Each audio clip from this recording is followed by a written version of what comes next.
Chapter 76. Morning Happiness. The temperature this time seems to be higher than last time. Sujan felt the change in temperature on his arm, and clearly felt that not only was the temperature rising very quickly, reaching the temperature of a supernova almost instantly, but the temperature itself was also higher than the last time he dealt with the dark elf Molesky. Higher. This wind's ability is really good. Sujan nodded with satisfaction, then looked around. Surrounded by the dark night sky and the bustling city below, no one else was seen. It seems that Tornado is the only one here, so it won't be long before Magneto knows that Tornado is dead, and he will naturally take action. Whoosh! There was a sound of breaking through the sky, and Sujan instantly disappeared into the night sky. Returning to the West Coast Island base, Sujan entered the spacecraft and returned to his room. After taking a shower, Sujan lay down and began to swallow ether particles. This has become a required course for him every day. His body can swallow any ability or energy without causing side effects, but for example, his body is a container or water tank, and ability energy is water. If there is too much water, problems will naturally arise if it exceeds the capacity of the container. Therefore, he cannot devour it without any scruples. Whether it is quantity or quality, there are certain restrictions in this regard.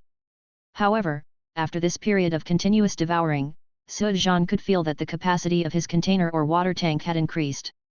He believed that given time, he would be able to devour even the most powerful abilities and energies. Therefore, it can be said that Sujan is devouring ether particles not only for the ether particles, but also to exercise his swallowing ability. 2 hours later, Sujan felt a little saturated for the time being, so he stopped to rest. A dreamless night. In his sleep, Sujan vaguely seemed to hear a voice.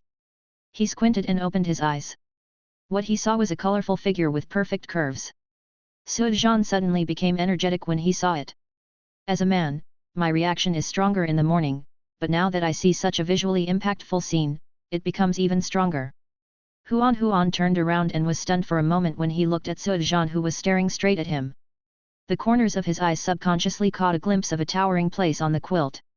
His face turned slightly red, but the corners of his mouth subconsciously raised. I thought you didn't like me. Huan said proudly in his heart, and then said with a smile, Boss, you're awake, breakfast has been prepared for you.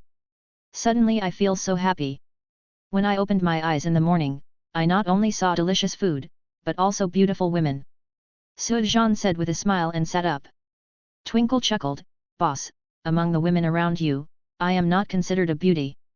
Who said that? You also know that I am Chinese. Although the ocean horse is indeed good and very charming, but similarly, the Oriental style is more in line with my aesthetics. After all, I have been used to it since I was a child. Yes. Sujan said with a smile. Huan Chuang pursed her lips and smiled, I'm going to go out to work first. Well, go ahead, I'll be down in a minute. After Huan left, Sujan had breakfast, washed up, and then followed him down. Little Pepper was wearing a helmet and supervising the work on the construction site. She seemed to be doing a decent job. Sujan went over to say hello to her, chatted for a while and asked her if she was used to it, and then joined in. After working hard all morning, Sujan was about to take a break when he suddenly heard the phone ring. When he took it out, Sky was slightly surprised. Honey, do you miss me? After answering the phone, Sujan asked with a smile. Of course, can you come back? Sky said. Now? If you're not in a hurry, how about later? I'm right here at the base. When work stops in the evening, I'll go back to find you. How about we find a place to eat? Sujan said softly. I'm afraid not. Well, we have a mission and it's a bit tricky, so Carlson asked me to inform you. Sky explained helplessly. It turns out you have a mission. I thought you really missed me. Sujan said, pretending to be angry. Sky hurriedly explained, of course I really miss you, but I know you are very busy now, so I am afraid of disturbing you. Okay, I'm teasing you, idiot. Okay, I'll go over right now. Sujan said with a smile, hung up the phone and told Chuang that he was leaving, then took off into the air. Well, the surrounding workers are already used to it. Arriving on the shield plane, Sujan saw Sky waiting for him early. He smiled and stretched out his hand, and Sky jumped directly into his arms. After kissing her on the face, Sujan hugged her and went to the conference room. In the conference room, Coulson, May, Simmons, and Fitz were all there. Besides them, there was one other person. Michael. It was the centipede warrior injected with the centipede virus that he and Sky dealt with when they first became S.H.I.E.L.D. consultants. At that time, he was almost out of control and almost hurt Sky. He knocked him out and handed him over to S.H.I.E.L.D. As for what happened next, he didn't interfere. This Michael will also be a character with a name in the future. A half-human, half-machine death warrior. Of course, he is not a death warrior yet, he is just a newbie super soldier who has stabilized the centipede virus and is targeting Captain America. Remember me? Sujan first nodded towards the others, then asked Michael with a smile. Michael smiled heartily and nodded, of course I remember, if you hadn't knocked me out, I might have lost control. You saved my life and my life. Also, I'm sorry, at that time I lost control and almost hurt Sky. Don't be sorry, you should be glad that it was just a close call. Sujan said with a smile. If Michael had really hurt Sky at that time, Sujan would have killed him directly regardless of whether he would become a death warrior in the future. Okay, let me talk about this mission. The situation is not so optimistic. Coulson clapped his hands, attracted attention, and talked about this mission. Before Sujan arrived, the others already knew the detailed goals of the mission, and even called Michael over to let him participate. The only one who was not clear about it was Sujan. Of course, this is what they thought. In fact, although Sujan didn't know some of the details of this mission, he knew more about others than Coulson and the others. Chapter 77. Coulson told Sujan in detail about the information and clues of the mission. 3 people, to be precise, 3 centipede warriors broke into the federal prison and rescued one person within 2 minutes, a former general named Edison Wave. Is a strategic expert. The first task this time is to find Bo and the centipede warriors. Sujan was really interested now. He had destroyed one of the centipede warriors' bases, and because of his own fault, they didn't get Chen Haoran or his platelets to stabilize the centipede virus. Now it seems that they have found another way. Can you find where he is? After Coulson finished speaking, he asked Sujan expectantly. He was looking forward to Sujan's ability to predict the future. If he could know anything, it would be much faster than them investigating clues. Oakland, California. Sujan thought about it and said. Coulson was immediately overjoyed and hurriedly asked, what are the details? It should be an abandoned factory. I don't know the other locations. Enough. Although Coulson was a little disappointed, it was good enough that he had already locked down the approximate location. If they were allowed to investigate on their own, they didn't know how long it would take to find this clue. Without Coulson's orders, the others were already busy, starting to search and lock in the specific location. How do you know this? Michael didn't seem to get used to this rhythm yet. Seeing others busy, he felt a little at a loss, so he walked next to Sujan, maybe thinking that he and Sujan were the same kind of people. After all, they were not ordinary people. Predicting the future is a not too reliable ability. Sujan said calmly. It's amazing. How do you have this ability? I mean, are you born with it? Or, like me? Michael asked curiously. You can ask them this question later, and they should tell you. Sujan was not interested in explaining. Looking at Michael, he suddenly asked, have you always wanted to be a hero? Yes. Now that I have this ability, I hope to become a hero and help others. My son also admires heroes, so I want to be a hero. Michael said with happiness on his son's face. What if the cost of being a hero is that you sacrifice a lot and lose a lot? For example, your arms or legs? Sujan asked. Michael frowned slightly, as if he was really thinking about this problem. After a while, he shook his head, I don't know. Sujan shrugged and didn't ask further. Found it! Sky suddenly shouted, and a picture suddenly appeared on the virtual screen, which was a picture of an abandoned factory. Through the nearby surveillance, it can be determined that this is where it is. Okay, then get ready to go. Michael, let's make you a battlesuit. I think, you might like it. Fitz said towards Michael. Michael nodded excitedly, and Sujan followed curiously. In the laboratory, Fitz took out a black combat uniform. Michael took it, looking a little excited. For superheroes, combat uniforms are also a symbol. Michael had always dreamed of becoming a hero, so now that he has a battle suit, you can imagine how excited he is. After putting it on, Michael showed it to everyone. How do you feel? Fitz asked with a smile. It feels very helpful and comfortable.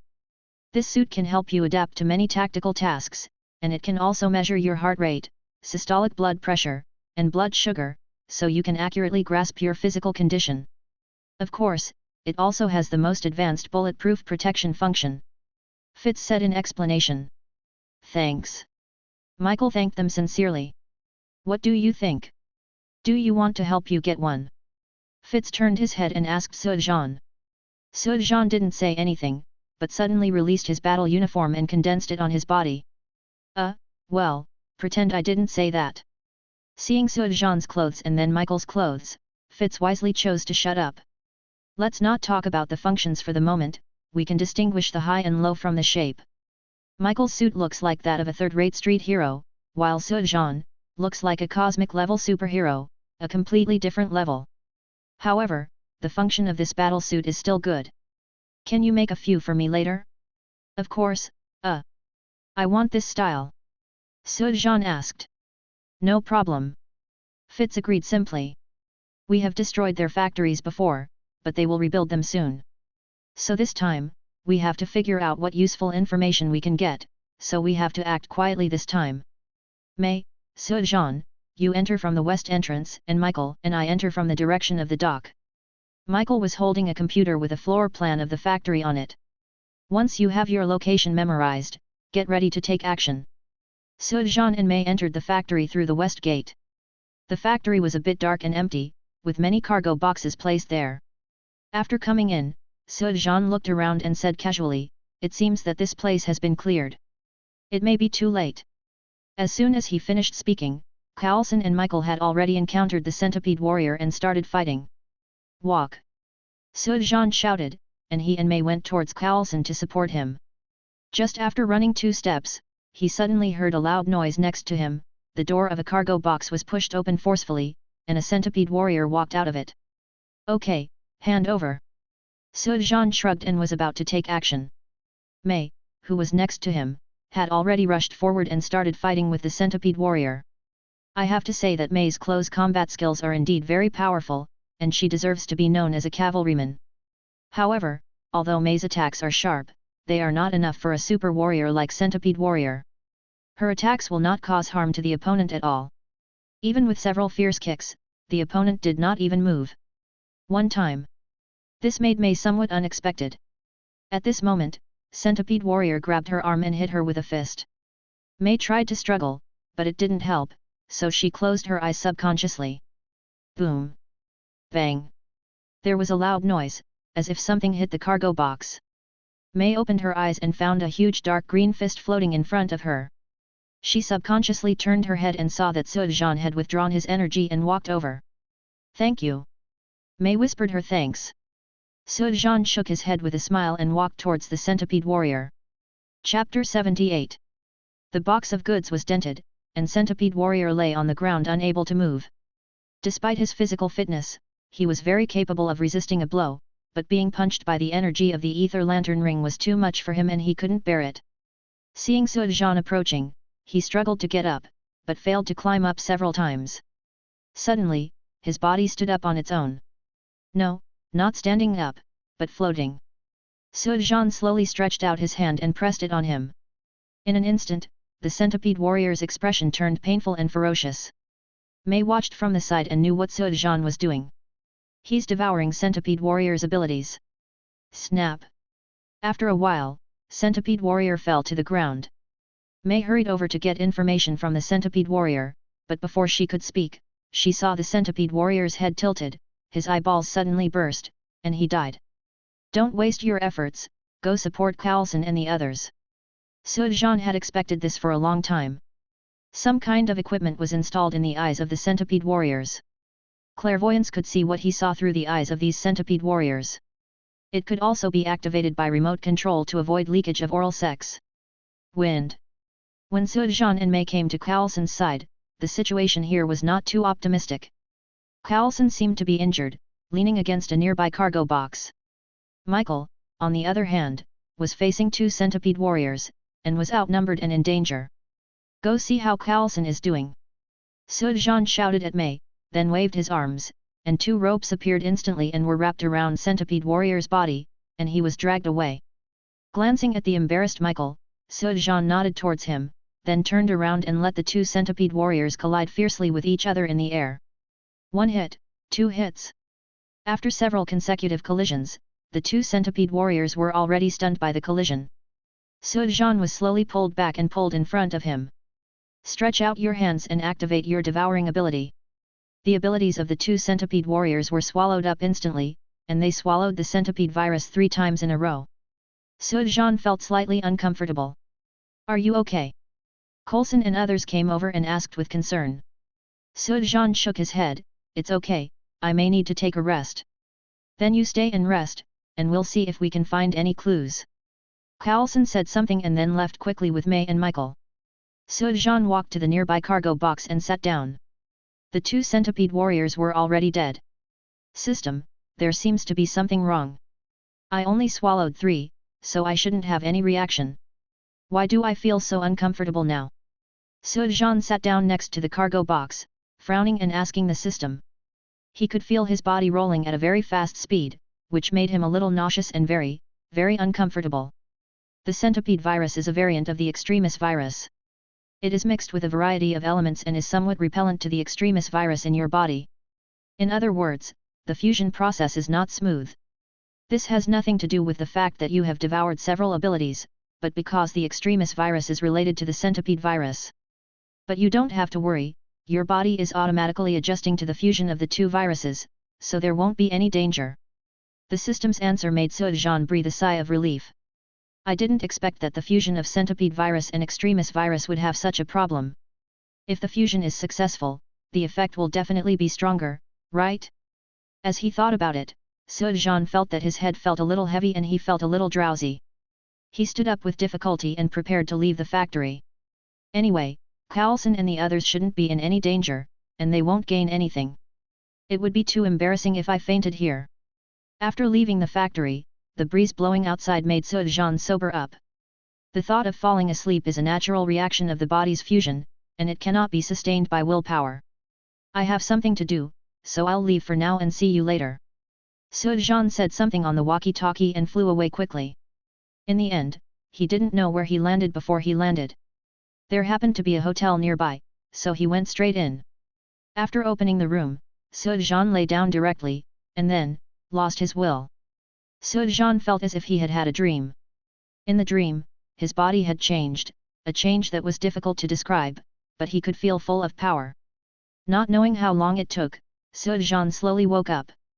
Outside, night had fallen and it was pitch black. The room was a little dim. After getting up and turning on the light, Sujan looked at his phone and realized to his surprise that it was already past 9 o'clock in the evening. I slept for 6 or 7 hours, right? After feeling the condition of his body, he could feel that his strength had increased a lot even if he didn't do anything. With the thought, his body turned into lava, and almost instantly, the room was filled with heat.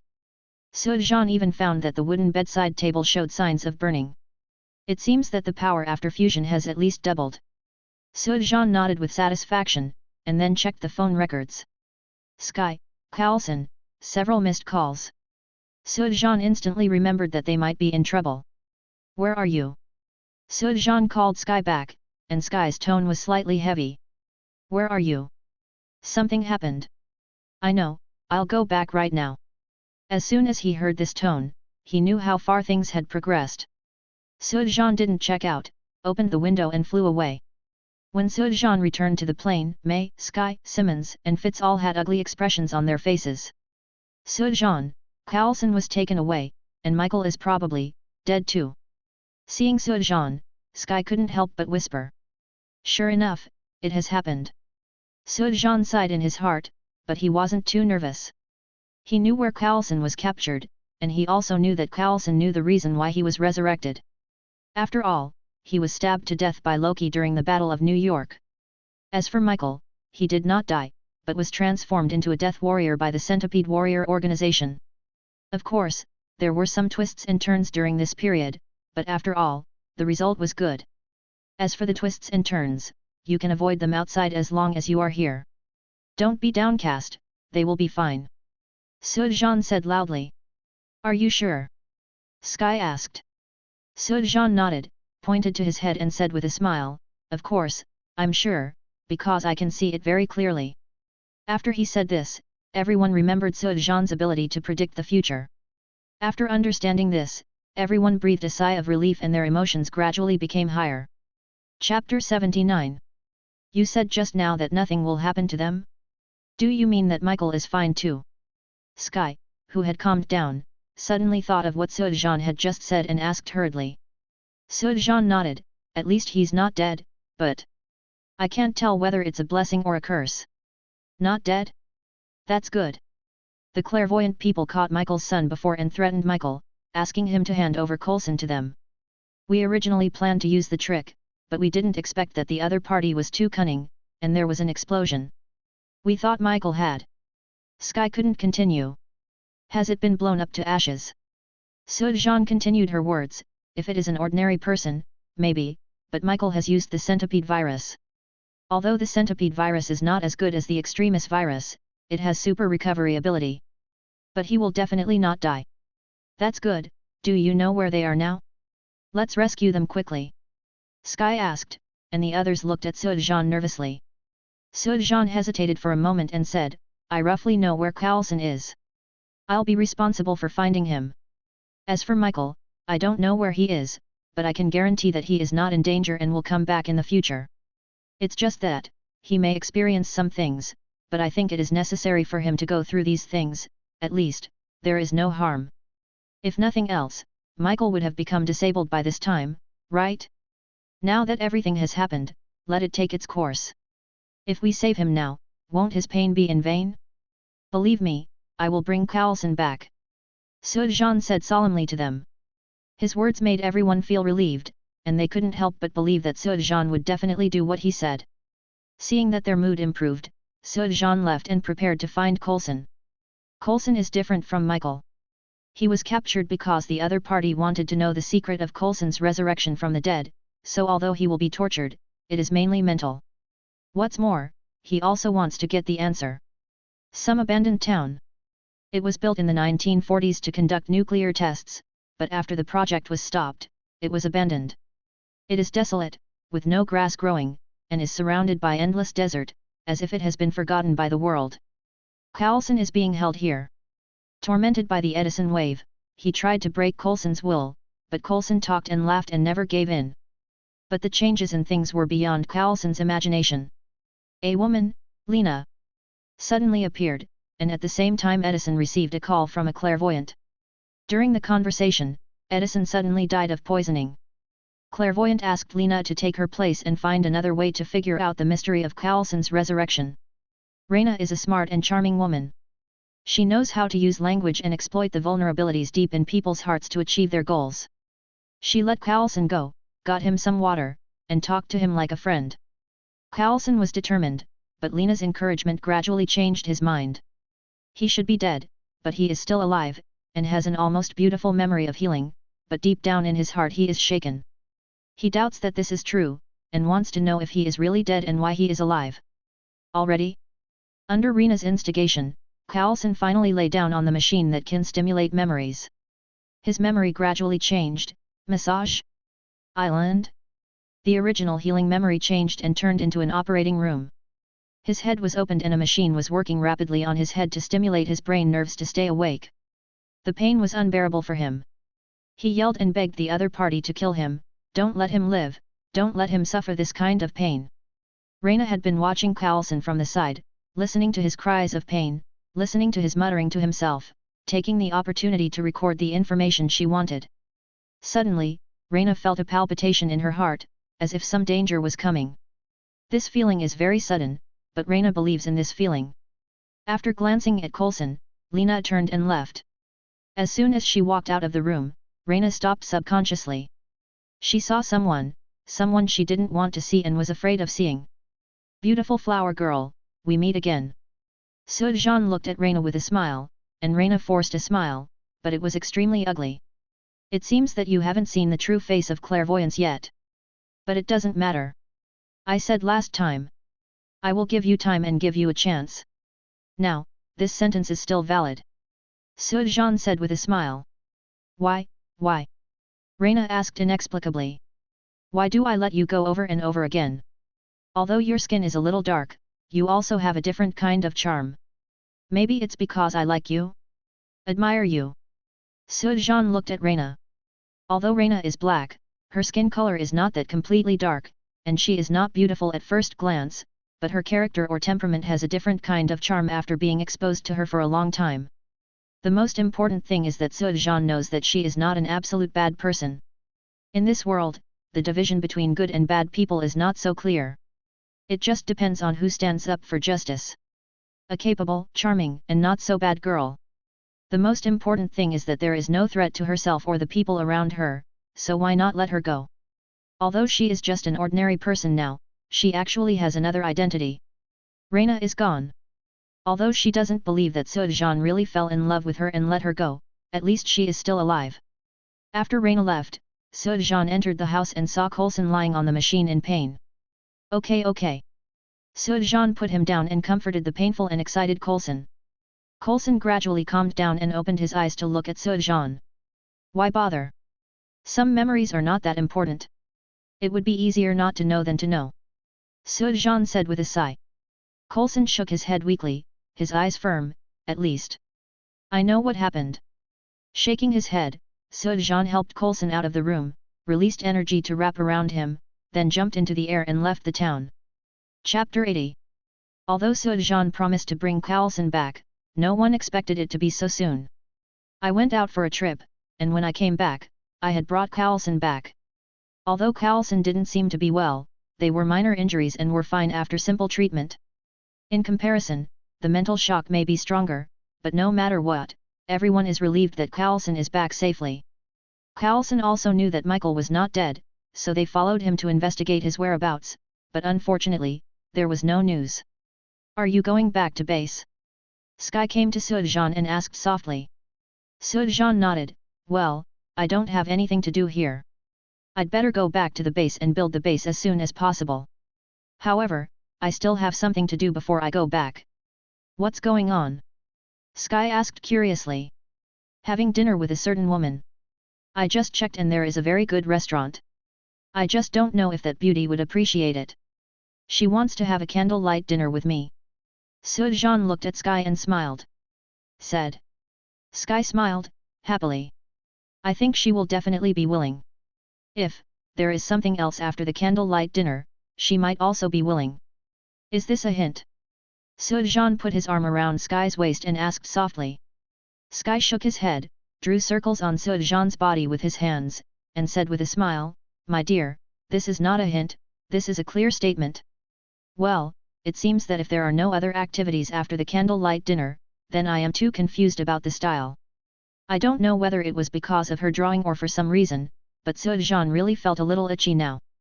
Think about it, Sky is his girlfriend in name, and she is also the one he has been with the longest and has the deepest affection for.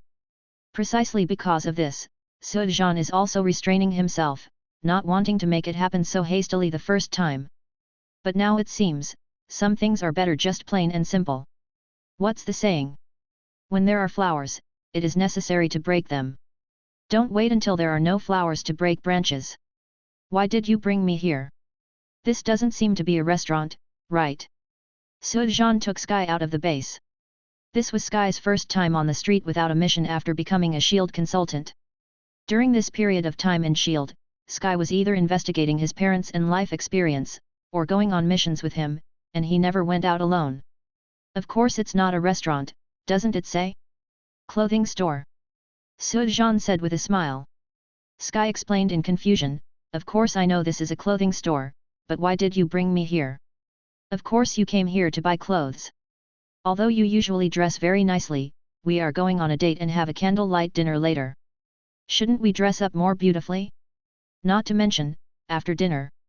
It's active, so. Sujan explained with a smile. Sky understood instantly, interrupted him and said, So, in order to leave an unforgettable memory, let's go in and pick out clothes quickly. Seeing the anxious yet happy Sky pulling his arm in, Sujan couldn't help but smile softly. In the clothing store, there was a dazzling array of high-end dresses. The clerks were all very qualified. They did not look down on Sujan and Sky just because they were wearing ordinary clothes. They introduced the clothes professionally. They are all so beautiful, my dear, what do you think of this one? Sky took a red evening dress and asked Sujan. Sujan thought for a while and said, yes, it's very beautiful, but I think red doesn't suit your temperament. Black or purple would be better. Yes, Sky nodded, very satisfied and happy with Sujan's answer. He is not perfunctory about himself, but understands himself. A woman can find a man who understands her. Is there anything happier than this? How about this one? Sujan took a tight black evening gown with strapless shoulders. Sky took it over to compare and liked it very much. Go try it. Seeing that Sky was satisfied, Sujan looked forward to the effect of wearing it on her body. Sky entered the fitting room. Sujan waited outside for almost 5 minutes when he heard Sky's voice. Honey, can you come in and help me? Of course, it's my honor. Sujan responded with a smile and entered the fitting room. There was not much space inside, Sky's back was facing him, her white back was exposed, and the zipper was not closed. Let me help you. Sujan helped Sky pull up the zipper from behind. The moment he pulled it up, he could clearly feel Sky making an inhalation movement. What's wrong? Are the clothes too small and a little tight? No. It's okay. Sky shook her head and turned around, and Sujan instantly understood why she was inhaling. It's true that the clothes are a little tight, but it's not tight overall, just a little tight around the waist. What are you laughing at? Sky asked angrily when he found Sujan staring at him and snickering. It's nothing, I just laughed at my girlfriend's good figure. The designer of this dress must not have thought that someone with such a good figure would wear it, otherwise he would definitely design the size to be more reasonable. Well, if you feel uncomfortable wearing it, just change it. It's not uncomfortable, and it's beautiful, don't you like it? Like it? Then take this one. Okay, listen to you, I remember there is a shawl out there, it just matches. This dress is indeed very beautiful, especially when it is worn on Sky, it is full of charm. However, it is a little cool and perfect with a shawl. As for waiting until dinner is over and no one else is around, then take off the shawl. Sujan is very stingy. Naturally, only he can love his woman when she is at her most beautiful. After coming out of the fitting room, I bought the dress and shawl directly and put it on. Then he walked out of the clothing store and headed to the restaurant. Sky at this time was completely different from before. He had a high rate of turning heads along the way. Sky kept holding Sujan's arm with a happy face. The feeling that he only had eyes for you and no one else made Sujan his vanity was greatly satisfied. Why is there no one? The two came to the restaurant. Sky found that there were no other customers in the restaurant. After subconsciously saying something, he saw Sujan's proud smile and reacted instantly. You're not going to take over this whole place, are you? Yes, every woman should have had similar fantasies in her heart, right? As your boyfriend, your man, I feel it is my obligation to give you a perfect date. Chapter 81. Elegant environment, romantic atmosphere. Sujan and Sky sat down face to face. The lights in the restaurant instantly dimmed, and the candle light on the table flickered, illuminating Sky and making her look even more attractive. Especially the corner of the mouth that never drops, that kind of happiness and sweetness makes people unable to help but feel happy just looking at it. The melodious violin sounded, and the sound was cheerful and melodious. Romantic candlelight dinner, beautiful violin. Men and women who love each other. This dinner can be said to be quite perfect. Occasionally, our eyes would meet, and we would smile as if we were understanding. More than an hour had passed before we knew it. My dear, are you satisfied? Sujan held Sky's waist and left the restaurant, and asked in a low voice towards Sky, who was leaning against him like a koala. Sky nodded heavily. She couldn't think of anything more satisfactory than this. This memory, she would never forget it. Then let's move on to the next situation. Sujan smiled and tightened her waist slightly. Well, it's all up to you. Sky's pretty face turned slightly red and hot, and she responded obediently. There was a nice hotel near the restaurant. The two of them went to the hotel, got a room, and took the elevator. As soon as the elevator door closed, the two of them approached each other and kissed passionately as if they had a telepathy. Ding! The elevator door opened, but their emotions had already been ignited. They found their room, opened the door and rushed in. Bang! Sujan gently hooked the door with his foot and closed it. The shawl was pushed aside by Sujan, and the two of them clung to each other, as if they didn't even want to spend a little time apart. They were like conjoined twins who took off their clothes with great effort and eagerness, and then lay down. Looking at Sky, who had a pink complexion and affectionate eyes, Sujan's eyes slowly moved down, just like a king examining his own territory, looking at every inch of the place carefully. Sky couldn't bear the scorching gaze and closed her eyes nervously. Suddenly, she felt hot and gentle hands on her face, and then she heard Sujan calling her name softly. Sky opened her eyes subconsciously, but suddenly felt that it had already begun. What is happiness? For Sky, being able to be with a man she likes and who likes her is happiness. Perhaps because of her life experience, she lacked family care and lacked a sense of security, and she even felt that she was content. Even if I don't know who my parents are, even if, so what if I don't have a happy family? I have him, Sujan, he is my home. Sky slept very sweetly and deeply. His hands were already holding Sujan's neck, and he refused to let go even in his sleep, for fear that Sujan would disappear if he left. There were no lights on in the room and it was a little dim. Sujan just looked at Sky up close and saw her smiling in her sleep. Sky reached out her hand in a daze and felt that there seemed to be no one around her. This startled her and she woke up instantly. When she opened her eyes, Sujan was no longer around. She stood up in a panic.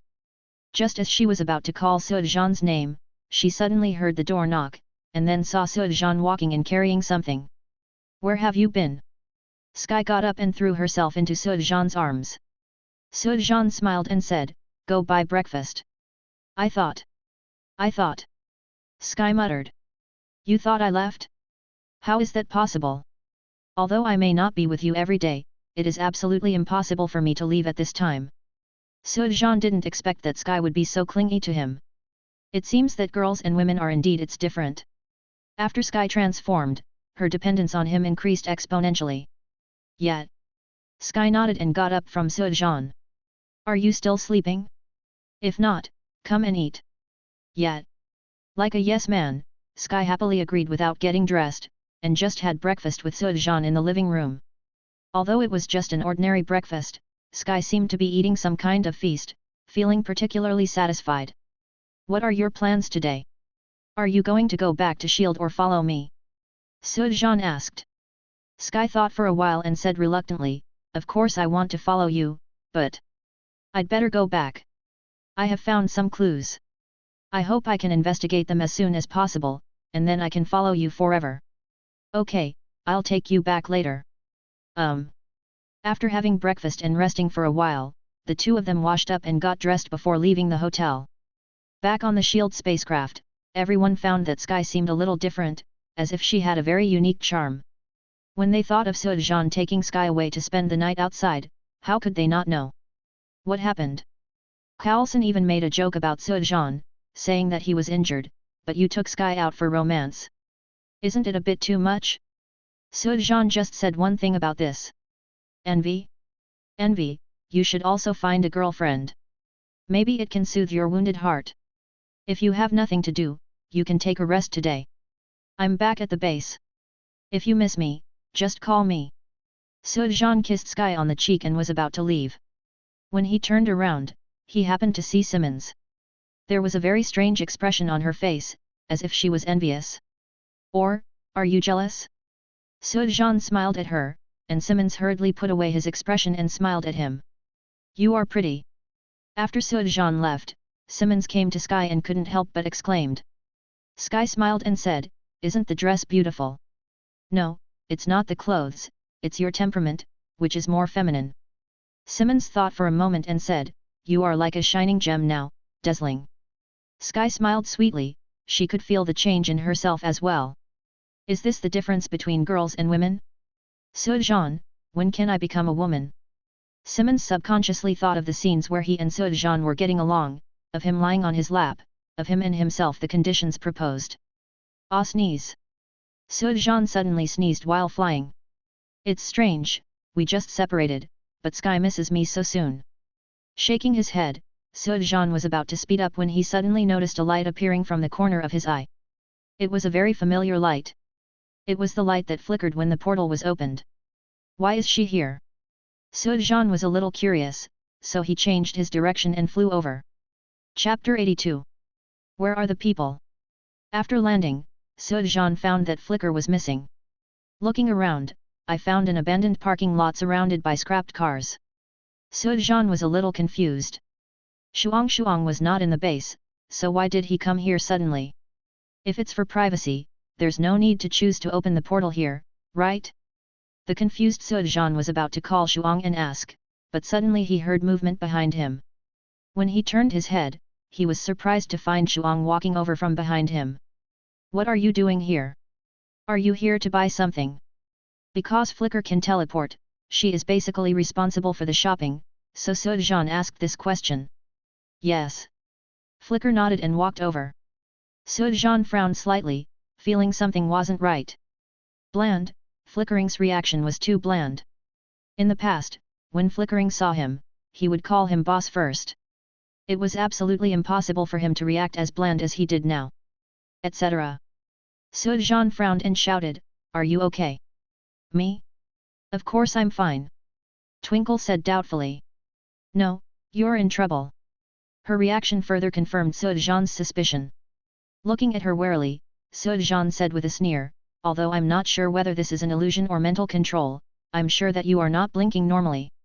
So, no matter who you are, you better come out, otherwise let me find you, and I will let you know what will happen to those who provoke me and provoke me." "I'm curious, how did you tell?" Twinkle's expression suddenly changed, becoming playful, and the tone of her voice was also somewhat different. "Mind control. This shouldn't be an illusion, it should be someone controlling the Flickering. There are many people who know how to control minds." For a moment, Sujan really couldn't guess who could control Flicker. "It's very simple. Although you control Flicker, you are not her, so naturally you don't know how we get along." Sujan looked at her coldly and said slowly. "So that's it. It seems that you are really familiar with each other. You can tell the clues with just a few words." Shuang smiled softly and then said, "Want to know who I am? Then follow me." Bar. After she finished speaking, Huan suddenly released the portal. She glanced at Sujan with a somewhat provocative look. "Do you think I don't dare?" Sujan sneered. The other party clearly came for him. Even if there was any trap, he had to go. Jumping into the portal, the scenery in front of you suddenly changed. He appeared in a room that was very stylishly decorated. On the soft leather sofa, a blonde woman was holding a wine glass and looking at Sujan with a smile. Behind her stood a red-skinned man. Behind Sujan, there was a man leaning against the door. He has shawl-length hair, his eyes are painted black, and he is holding two short knives in his hands and playing with them casually. He looks a little unconventional and a little cold. "Welcome to Hellfire." The blonde woman raised her glass and smiled at Sujan. "Hellfire Club?" Sujan was slightly surprised. The Hellfire Club is a relatively famous and powerful organization among mutants. It is different from the X-Men who try to coexist peacefully with humans and the Mutant Brothers to conquer the Earth and let mutants inform humans. Hellfire Club takes the elite route and develops its own. It is not low-key, but it is not that high profile either. Looking at the blonde woman in white clothes in front of him, Sujan already knew who she was. Looking around, Sujan named them one by one: White Queen, Red Devil, that is Zhengtu, right? It seems that you know Hellfire very well? That would be even better. In fact, the purpose of inviting you here is to hope that you can join the Hellfire Club. The White Queen said with a smile. Sujan pouted, "The person who controls me invites me? This kind of invitation is really sincere. There's nothing I can do. Who doesn't know that you, Sujan, are not easy to mess with? I don't want to send people to their deaths like Magneto." The White Queen lazily brushed her hair, pointed to the sofa opposite and said, "Sit down, I have no plans to fight with you." "Really? Then you still plan to use your mind to control me?" Sujan sneered, walked over and sat down. Just now, he felt a surge of spiritual power pouring into his brain, but it was blocked by the spiritual barrier of the lamp ring. Obviously, the White Queen just tried to control herself mentally. I'm just trying, even though I know it's unlikely to succeed. The White Queen didn't deny it, with that calm look as if she just did a trivial thing. Tell me, what's the purpose of going to all this trouble to get me here?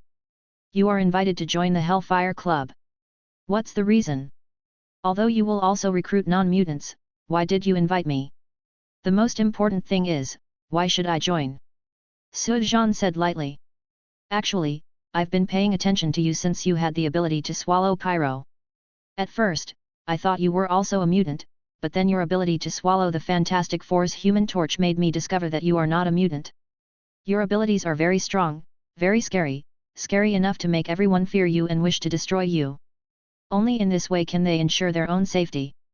The reason why you are so stable now is partly because of your strength, because of the method. However, it is only for now. When everyone knows your strength, someone will naturally take action. For example, Magneto. The White Queen's words made Su Zhan curl his lips slightly. Of course he knew this. A person who could devour other people's abilities must make everyone fear him. If it were him, if he had the chance or confidence, he would also destroy him. However, Su Zhan was not worried. So what? My strength is not so easy to figure out. Su Zhan said calmly. Yes, I believe you will get stronger and stronger. It is precisely because of this that I want you to join the Hellfire Club. I can help you reduce your troubles and provide you with help. The White Queen said seriously, I can help you find whatever abilities you need. Believe me, as long as I help you, you can become stronger in a short time. It sounds good, but there is no free lunch in this world. If you help me like this, what will I have to pay? Su Zhan asked.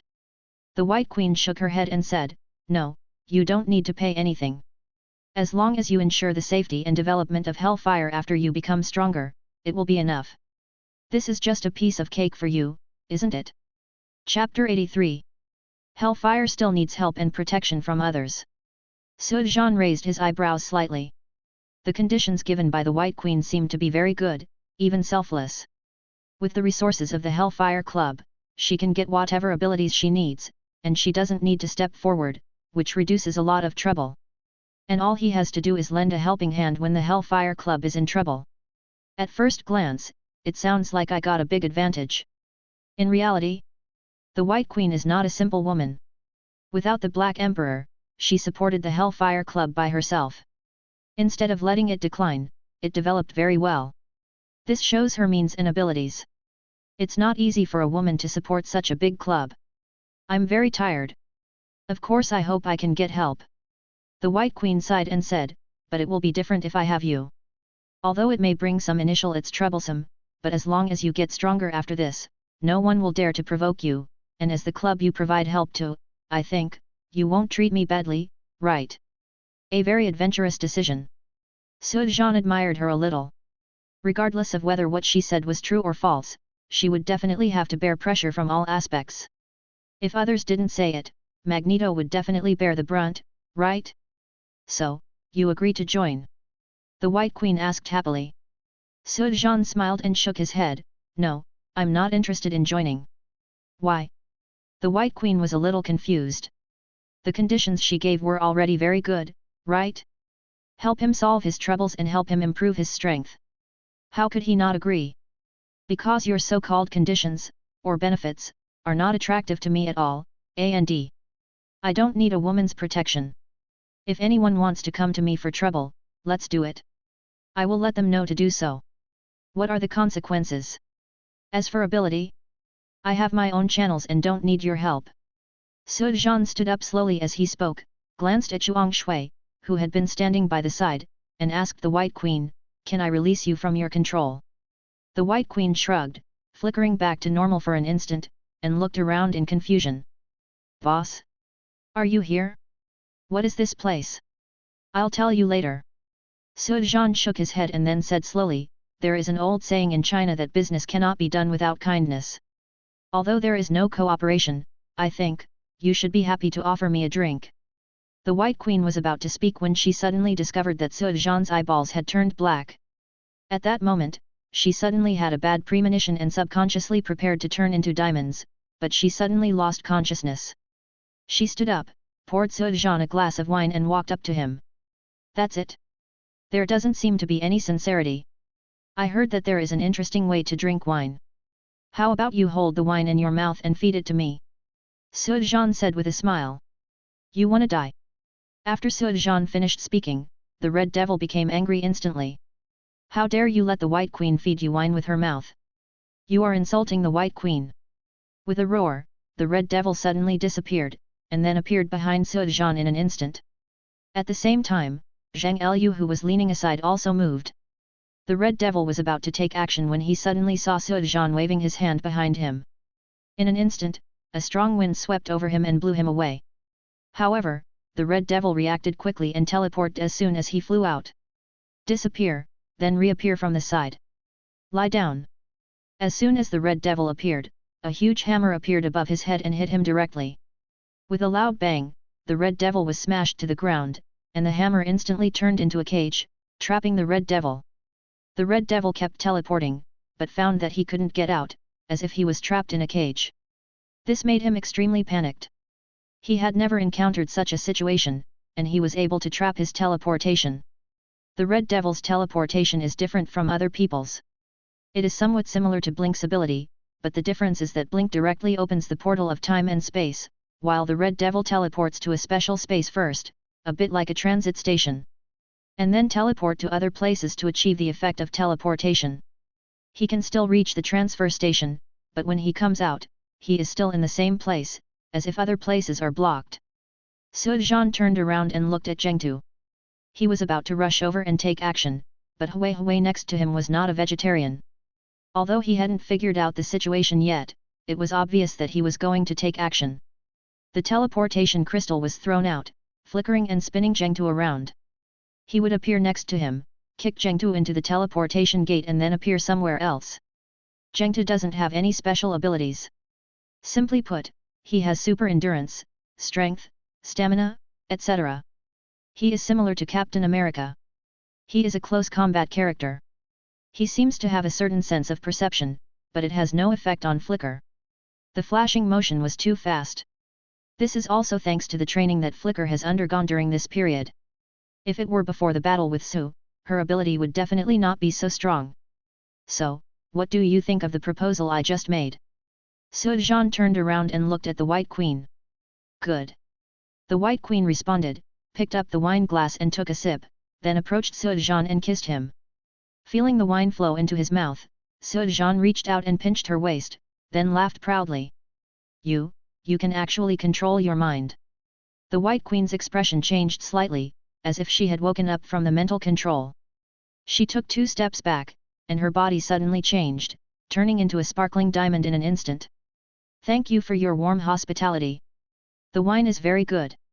Sujan said with a smile and greeted Shuang. In an instant, the portal opened behind him. Sujan turned around and came to the portal, turned to look at the hesitant, angry White Queen and said with a chuckle, as a friendly reminder, if you control the people around me next time, it won't be as simple as feeding them wine. Don't give me the chance to devour you and your people.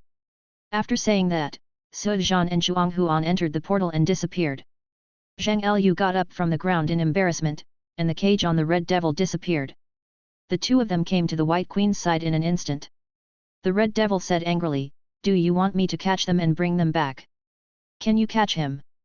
The White Queen asked calmly, and the Red Devil was speechless for a moment. Chapter 84. I didn't expect him to be able to control his mind. I was careless this time. It can be seen that he did this just to retaliate against me for controlling the flicker. It can also be regarded as a warning. The White Queen said in a very calm tone.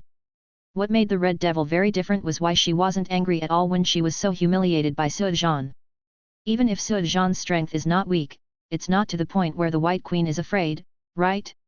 What makes the Red Devil even more puzzled is that the White Queen seems to be smiling, as if she is very satisfied. Pay attention to Magneto's situation. If he is harmful to Sujan, let me know immediately.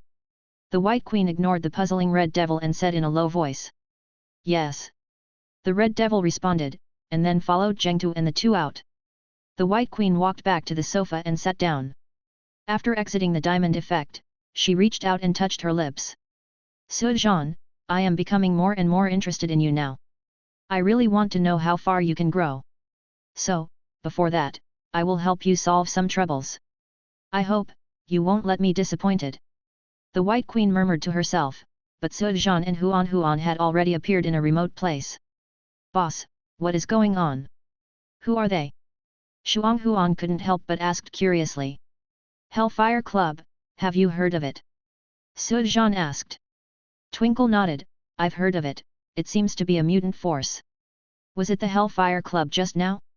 Why are we there?" "The blonde woman just now is called the White Queen. She has telepathy and mental control abilities. After the second mutation, she can even turn her body into diamond. The other red-skinned one is called the Red Devil. Her abilities are similar to yours, and she is also instantaneous. Shift. As for the guy you're dealing with, his name is Zhengtu. Even though he doesn't seem to have any special abilities, he is actually a master of fighting and strategy." Suozhan briefly introduced the three people, and then said, "As for us, why you are there is because you were mind-controlled by the White Queen. Think about it, what were you doing before? Why were you controlled?" Huan shook his head. "I don't know either. I came out to buy something, and then I don't know, and then it was just now. It seems that the White Queen has really been paying attention to me for a long time. She should know my movements, know that I came back from S.H.I.E.L.D., know that you came out to buy things, and then used mind control to lure me to the Hellfire Club. So the battle found that the flicker was because she turned on the light from the portal, which was obviously intentional. He must have calculated that if he flew over there, he would definitely notice the flicker. It's all a calculation. Even if the White Queen really did this to cooperate with him and invite him to join the Hellfire, Suozhan still felt unhappy. This could barely be regarded as a show of strength to demonstrate the White Queen's strength. It's better not to provoke such a calculating woman, although, the wine just tasted really good. "You haven't bought anything yet, right? Let's go and buy the things and then let's go back," Suozhan said softly, looking at the still confused flickers. "Yet." Twinkle nodded. "We bought something together and returned to the base." Suozhan worked with them. Several days passed in a flash, and Suozhan stayed in the base without going out. During the day, they followed the construction of the base together, and at night, they absorbed ether particles. They were very peaceful. There was no movement from Magneto, and no one was sent to look for him. Hellfire was also very quiet, as if nothing had happened before. Even S.H.I.E.L.D. has no missions these days, as if the world has suddenly become peaceful. Although I know that the world will never be peaceful, these calm days are not bad. At least Suozhan was allowed to work steadily for a few days, and the construction progress was very good. But this peaceful life soon ended, because the copy was refreshed. After the system upgrade, the copy refresh time was shortened to 15 days, and the retention time was extended to 7 days. The third dungeon plane has also begun. Suozhan has considered the choice of dungeon plane. In the DC world, he is more familiar with the two planes of Green Arrow and the Flash. At the same time, because they are both in the DC world, they can also interact with each other. Judging from the timeline he analyzed, the one closest to the Green Lantern plane should be Green Arrow. When the Flash was born, Green Arrow had already been active in Star City for some time, and according to the news he saw in the Green Lantern plane, Green Arrow Oliver Queen was still in a dead state, which meant he was still alive. Did not return. Therefore, the choice for the new copy is naturally Green Arrow. The reason why I chose this plane was firstly because of Phyllis. The second is because the energy rewards given by missions can upgrade the system. By the way, Green Arrow's fighting ability is quite strong, but he is weak in this aspect. So you can take this opportunity to improve your abilities in this area. Case selected, Green Arrow. Do you want to enter? Suozhan had just set the third plane when a prompt sounded directly from the system. Enter. After the words fell, the scene in front of Suozhan had changed. Speaking of which, he was a little curious about how this system transported him to the dungeon. His feeling was not strong, but the surrounding scene seemed to have changed instantly. Star City, a certain street corner. Suozhan walked slowly on the street. Each superhero has his own territory, or protection area, such as Green Arrow's Star City, Flash's Central City, Green Lantern's Beach City, or Superman's Metropolis. Of course, there's also Gotham City's rich, handsome Batman. Star City is not particularly prosperous, and it is a city with a large gap between rich and poor. The rich are very rich, while the poor are getting poorer. It is easy to feel the current situation in this city when walking on the street. Oliver Queen is alive. Missing billionaire reappears. While walking, Sujan suddenly heard the sound of the TV coming from the store next to him. He turned around and saw that the news on the TV was reporting the news about Oliver Queen. It looks like Green Arrow has just returned to Star City. I didn't expect that this bastard was still alive. What a piece of luck. Someone next to Sujan muttered a curse and turned around angrily and left. Sujan shrugged. It seemed that Oliver Queen was really unpopular. Yes, this rich playboy was an out-and-out playboy before he became Green Arrow. Chapter 85. Mission released. Main mission, help Green Arrow protect Star City. Side mission 1, cooperate with Green Arrow to perform more than one mission. Side mission 2, the friendship with Green Arrow reaches over 50%. Story mission, the birth of the Justice League, leading the formation of the Justice League. Friendliness is on. The series of prompts surprised Sujan. It was normal to issue a mission, but this time it seemed a little different. System, what is the friendliness level? Friendliness, as the name suggests, is the degree of friendly relationship. The higher the friendship, the better the relationship and the more trust. At the same time, the fighting arena can be opened when the friendship reaches more than 80%. What's a fighting arena? It seems like you have more and more functions after upgrading. Sujan sighed. The fighting arena is a place for fighting competitions. Characters with a friendship level of 80% can appear in the fighting arena, and the host can spar and fight with them. Okay, this introduction is really official. Generally speaking, increasing friendship will be beneficial. Opening the fighting field is equivalent to having an additional training ground, right? This is really good. You can often learn from each other and improve yourself. Compatibility. By the way, is this friendliness only available in the dungeon plane, or is it also available in the main world? All of them. Is that so? It seems that this friendliness was activated because I entered the third dungeon, right? However, this mission is a bit unreasonable. There are just main missions and side missions. What the hell are plot missions? Leading the formation of the Justice League? Why didn't there be a copy of Green Lantern before? Also, I only stayed for 7 days, how could I form the Justice League in 7 days? Isn't this a big deal? Sujan complained depressedly. Story missions refer to joint missions started in different dimensions of the same world, with no time limit. The system explained. No time limit? That's about right. Sujan breathed a sigh of relief. Although there was no punishment for failing the mission, there was no reward for failing to complete the mission. Now that there is no time limit, there is no need to worry. So, in general, the main and side tasks need to be completed as soon as possible. But in the meantime, Sujan wanted to go to Haven City to see Phyllis and make sure she was still there and that there was no problem. In this way, when I turn around and leave, I can safely erase the Green Lantern's plane and open a new one. As long as the timeline is connected, it is enough to retain one DC plane. Sujan bought a map from the newsstand on the street and found the location and direction of Haven City. Then he released the energy of the lantern ring, soared into the sky, and flew quickly towards Haven City. Not long after, Sujan arrived at Haven City and found Phyllis home among many high-rise buildings. Slowly floating to the balcony and landing, I pushed open the balcony. There was no one at home. Phyllis should be in the company at this time, right? Sujan thought for a while, then took out his phone and called Felice. Hello, I'm Phyllis. The phone was connected, and Phyllis's voice came from inside. It seemed like she connected directly without looking. Hello, I'm Sujan. Sujan deliberately said in the same tone. Ah. Phyllis called out immediately on the other end of the phone, followed by rapid breathing. You finally called me. I called you several times but didn't get through. I thought something had happened to you. Maybe the signal is not good. Where are you? You're at the company. Have you finished handling your matters? When will you come back? It will have to wait, but I sent something to your house. What was delivered to my house? You will naturally see it when you get back. I still have something to do here, so hang up first. After Sujan finished speaking, he hung up the phone. Phyllis put down the phone and couldn't help but wonder what Sujan had given her. No, I'd better go back and take a look. The curiosity in her heart was like a cat scratching her, making it impossible for her to concentrate on her work. Therefore, she simply put it down for the time being and went back to take a look. Come out of the company and drive all the way home. Arriving at the door of her home, Phyllis found that there was nothing at the door, which made her curious. Didn't you say something was delivered? Why not? You can't send it directly to the house, right? She lives on her own, how can she be let in when no one opens the door? Etc.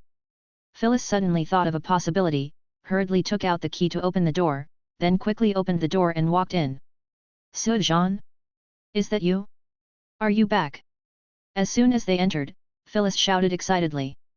Sujan was sitting in the living room. Hearing Phyllis's shout, Sujan was a little surprised.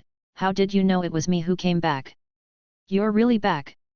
Seeing Sujan, Phyllis rushed over excitedly, with great strength, and threw Sujan down on the sofa. Okay, I like your strong way of welcoming you. Sujan kissed her and said with a smile. I originally wanted to give you a surprise, but I didn't expect you to be so smart and guess that it was me who was back. I don't know, I just feel like you're back. Phyllis asked with a smile, but how did you get in? Have you forgotten that I can fly? Sujan pointed to the balcony with a smile.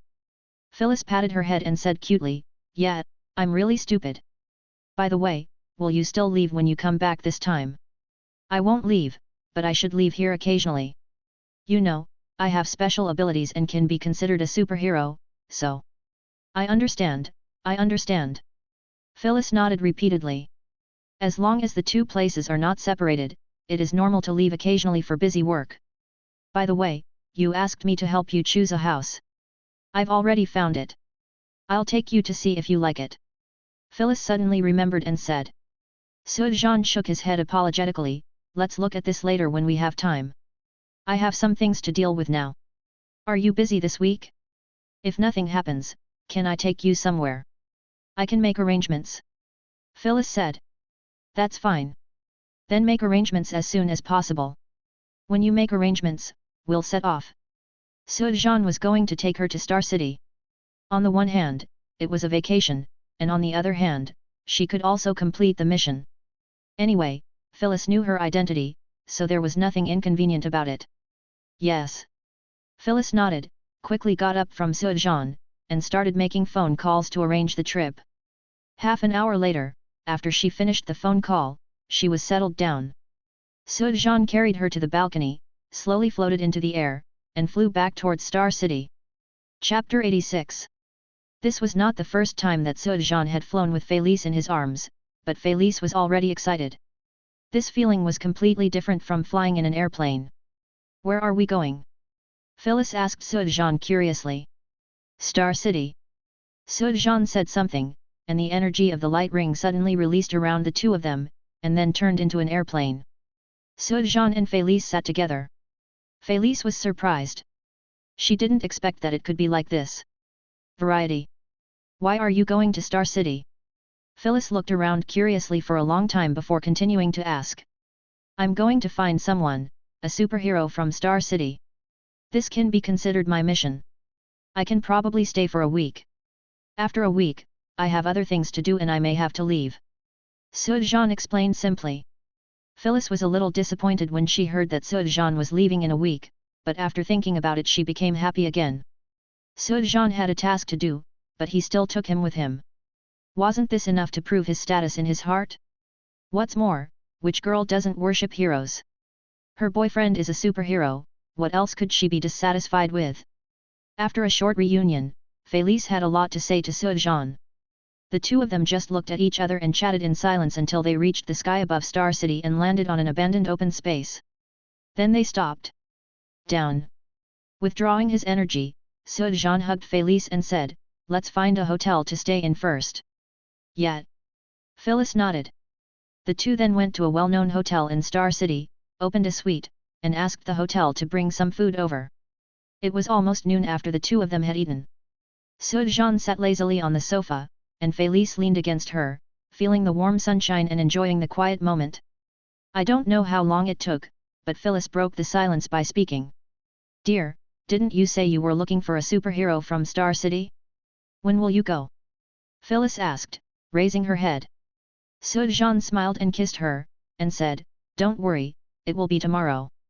"Is it because of me?" "If it's because of me, you don't have to do this. As long as you can be together, I will be very satisfied. Although I miss you very much and want to be with you all the time, but, our time is still it's a long time, isn't it? I am willing to be the woman behind your back." Phyllis said softly.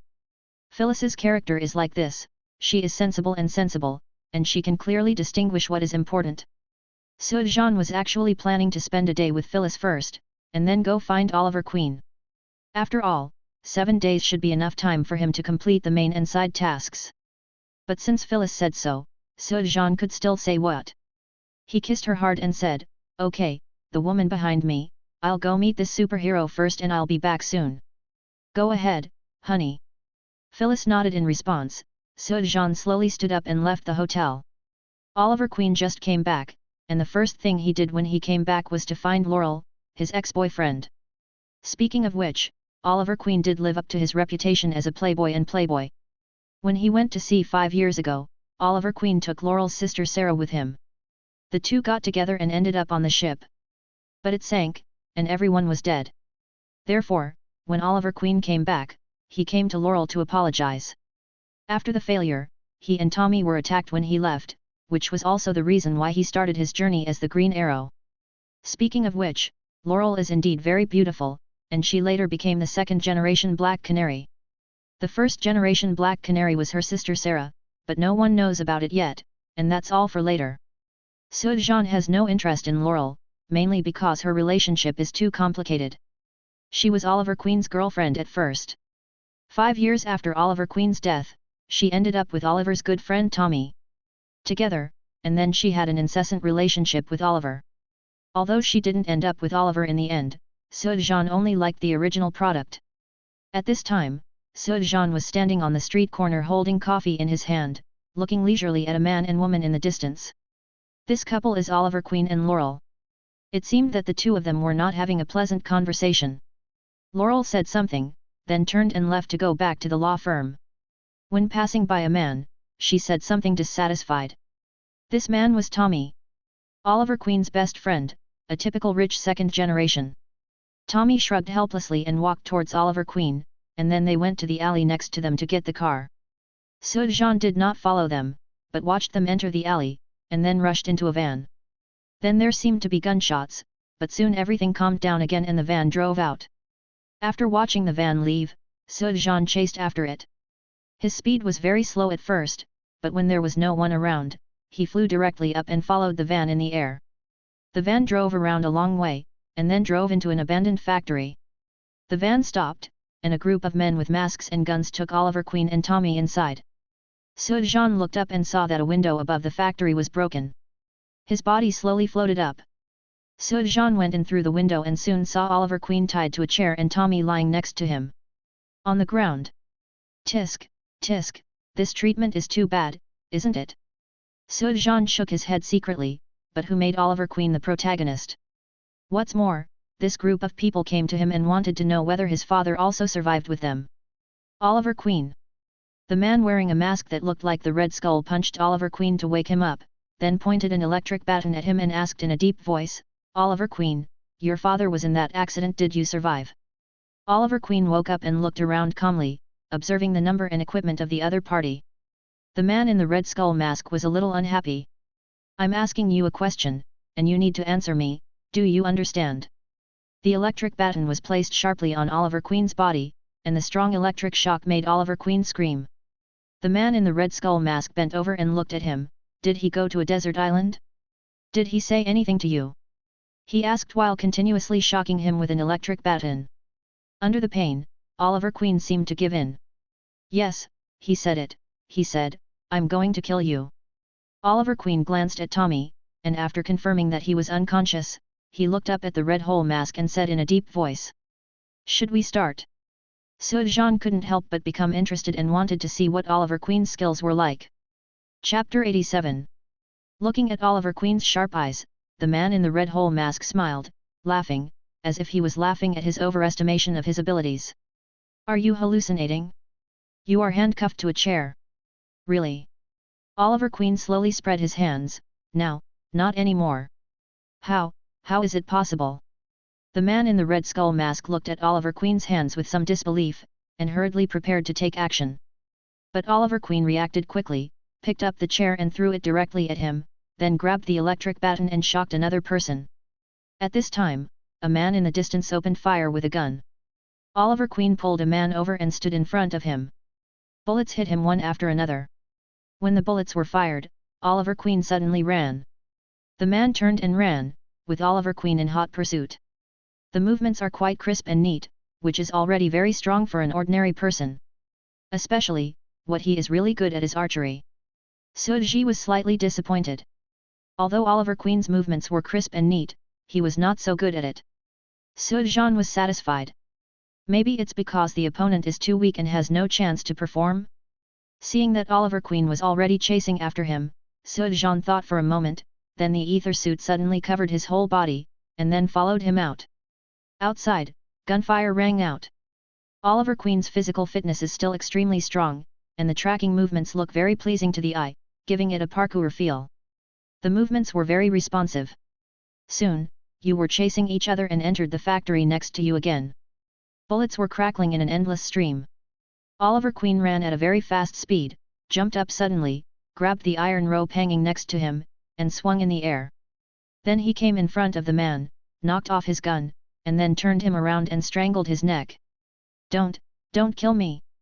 The man reluctantly begged for mercy. But Oliver Queen shook his head with a firm attitude. No, my secret cannot be known to others. Click! Oliver Queen's arms used strength to break the man's neck and slowly put him down. Turning around, he was about to go back to check on his friend Tommy, but suddenly he found a person standing behind him, a man in a black uniform. This man looked young and had no mask on his face. He could clearly see that he was a man. Zhang handsome Asian face. At this time, this face was smiling, drinking coffee and looking at himself. It looked very weird. I seem to have accidentally learned your secret. Are you going to kill me too? Looking at Oliver Queen's surprised look, Sujan asked with interest. Who are you? Oliver Queen looked at him warily.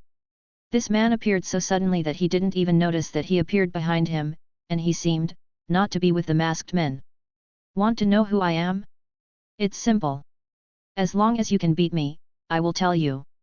Sujan smiled, stretched out his hand, put his fingers together, and hooked him. Although Oliver Queen knows who the person in front of him is, but since he wants to take action, let's fight him. With a low growl, Oliver Queen rushed forward very quickly and with crisp movements. Sujan held coffee in one hand and resisted with the other. He didn't use any abilities. After all, although Oliver Queen was powerful, he was just an ordinary person. Using abilities would be to bully him. What's more, Sujan's purpose is also to increase his close combat ability. Oliver Queen is very powerful, and his moves are fast and tricky. He is completely capable of fighting. Sujan's physical strength is stronger than that of Oliver Queen, and his reactions are also very fast, but he has a certain ability. It feels overwhelming, as if you will be defeated after just a few moves. This made Sujan very amazed. That's it, this is the close combat ability he wants. Boom! Sujan punched Oliver Queen, but Sujan didn't move at all. Oliver Queen was shocked and took several steps back. There was a dull pain in his fist, and he couldn't help but move his fingers to relieve the pain. He looked at Sujan in surprise, a little surprised by Sujan's physical strength and strength. Sujan slowly walked aside, put down the coffee, then walked back and said excitedly, "Come on, keep going." Bang! Bang! The two were fighting together again. This time it could be said that they were fighting hard. Sujan tried to take the initiative to attack, but Oliver Queen still had more experience than him, and he resolved them one by one. The more Sujan got, the more excited he became. In the end, he completely gave up on defense and switched to a fighting method of exchanging injuries for injuries. After a few punches, a look of pain appeared on Oliver Queen's face. "Stop! Stop fighting!" Sujan suddenly shouted to stop, but Oliver Queen got angry, ignored him and rushed forward again. Sujan shook his head. A dark green and transparent cell suddenly appeared next to Oliver Queen. It appeared very suddenly. Oliver Queen directly bumped into it and then bounced back. He looked at the cell with some surprise and swung it hard, but unfortunately the cage was unbreakable. Sujan turned around and took back the coffee, then bent down and sat down. The moment he sat down, a huge sofa appeared below, just in time to catch Sujan. Crossing his legs and drinking coffee, Sujan looked at Oliver Queen quietly. After a moment, Oliver Queen stopped. Calm down? Then listen to me. My name is Sujan, from Binhai City. If you pay attention to the news, you may have heard of a name. Sujan said with a smile. Green Lantern. Oliver Queen said suddenly. It seems that you have heard it. This will save me an explanation. I came to you for no other reason than to get acquainted. Now it seems that my trip was not in vain. You should still have there are a lot of things to deal with, so, when you are done, if you are interested, come find me. I think, you should know how to find me. Sujan said with a smile, and the cell next to Oliver Queen suddenly disappeared. Just when he was surprised, he suddenly discovered that Sujan had disappeared. Green Lantern, Sujan. Oliver Queen muttered something to himself, and then quickly went back. His friend Tommy was still waiting for him. Not to mention that he was kidnapped and someone died. The police would definitely come to the door. Explain how you were rescued? After all, he and Tommy were just ordinary people, and the other party had many people and guns. Originally, he planned to say that a hooded man saved him, but now, he has a new idea, a ready-made shield, Green Lantern. Chapter 88. Not to mention that Oliver Queen used the Green Lantern name as a shield after calling the police, claiming that he was saved by the Green Lantern. After Sujan came back, Phyllis had just finished taking a bath, wrapped in a bath towel and was watching the news. Since she knew after her boyfriend became a Green Lantern, she paid special attention to some superhero matters. She often read some news about superheroes, and then compared them with Sujan. Naturally, she finally came to the conclusion that, no one is better than her boyfriend. Sujan Chiang. Although it seems boring, Phyllis enjoys it. Come back so soon. Sujan came in and startled Felice. Sujan nodded and looked at Felice's body with burning eyes. Sometimes, half hiding her face while holding her peepa was more attractive. Yes, I just went to say hello. If nothing else happens, he should come to me later. Who is he? What superpowers does he have? Phyllis asked, standing up and walking towards Sujan in a deliberately seductive gesture. But before she even got close, Sujan rushed over and hugged her tightly, leaning heavily against him. Let's discuss this later. Now, don't you think we should do something more important? It's all up to you. Phyllis said, raising her head. Really? That's not as good as... Sujan smirked and pressed Felice's shoulders to let her squat down slowly. Felice blushed and understood what he meant, but she didn't refuse. He stretched out his little hand and unbuttoned Sujan's pants. As night fell, the two contented people lay together and talked about love. Oliver Queen did not come, and Sujan was not in a hurry. He believed that Oliver would definitely come to him. After all, he needed to hide his identity, and now he has discovered it. Yet, it's impossible not to figure it out. If you don't come tonight, you will definitely come tomorrow. Therefore, Sujan enjoyed the warmth with Felice in a down-to-earth manner. Early the next morning, Oliver Queen was ready to come to Sujan. However, because of the kidnapping case the previous day, Oliver Queen's mother was worried about him going out alone and found him a black bodyguard, John Digg. You. Of course Oliver Queen didn't want anyone to follow her, but her mother said it would make her feel at ease, so he had no choice but to agree. It was not difficult for him to get rid of a bodyguard.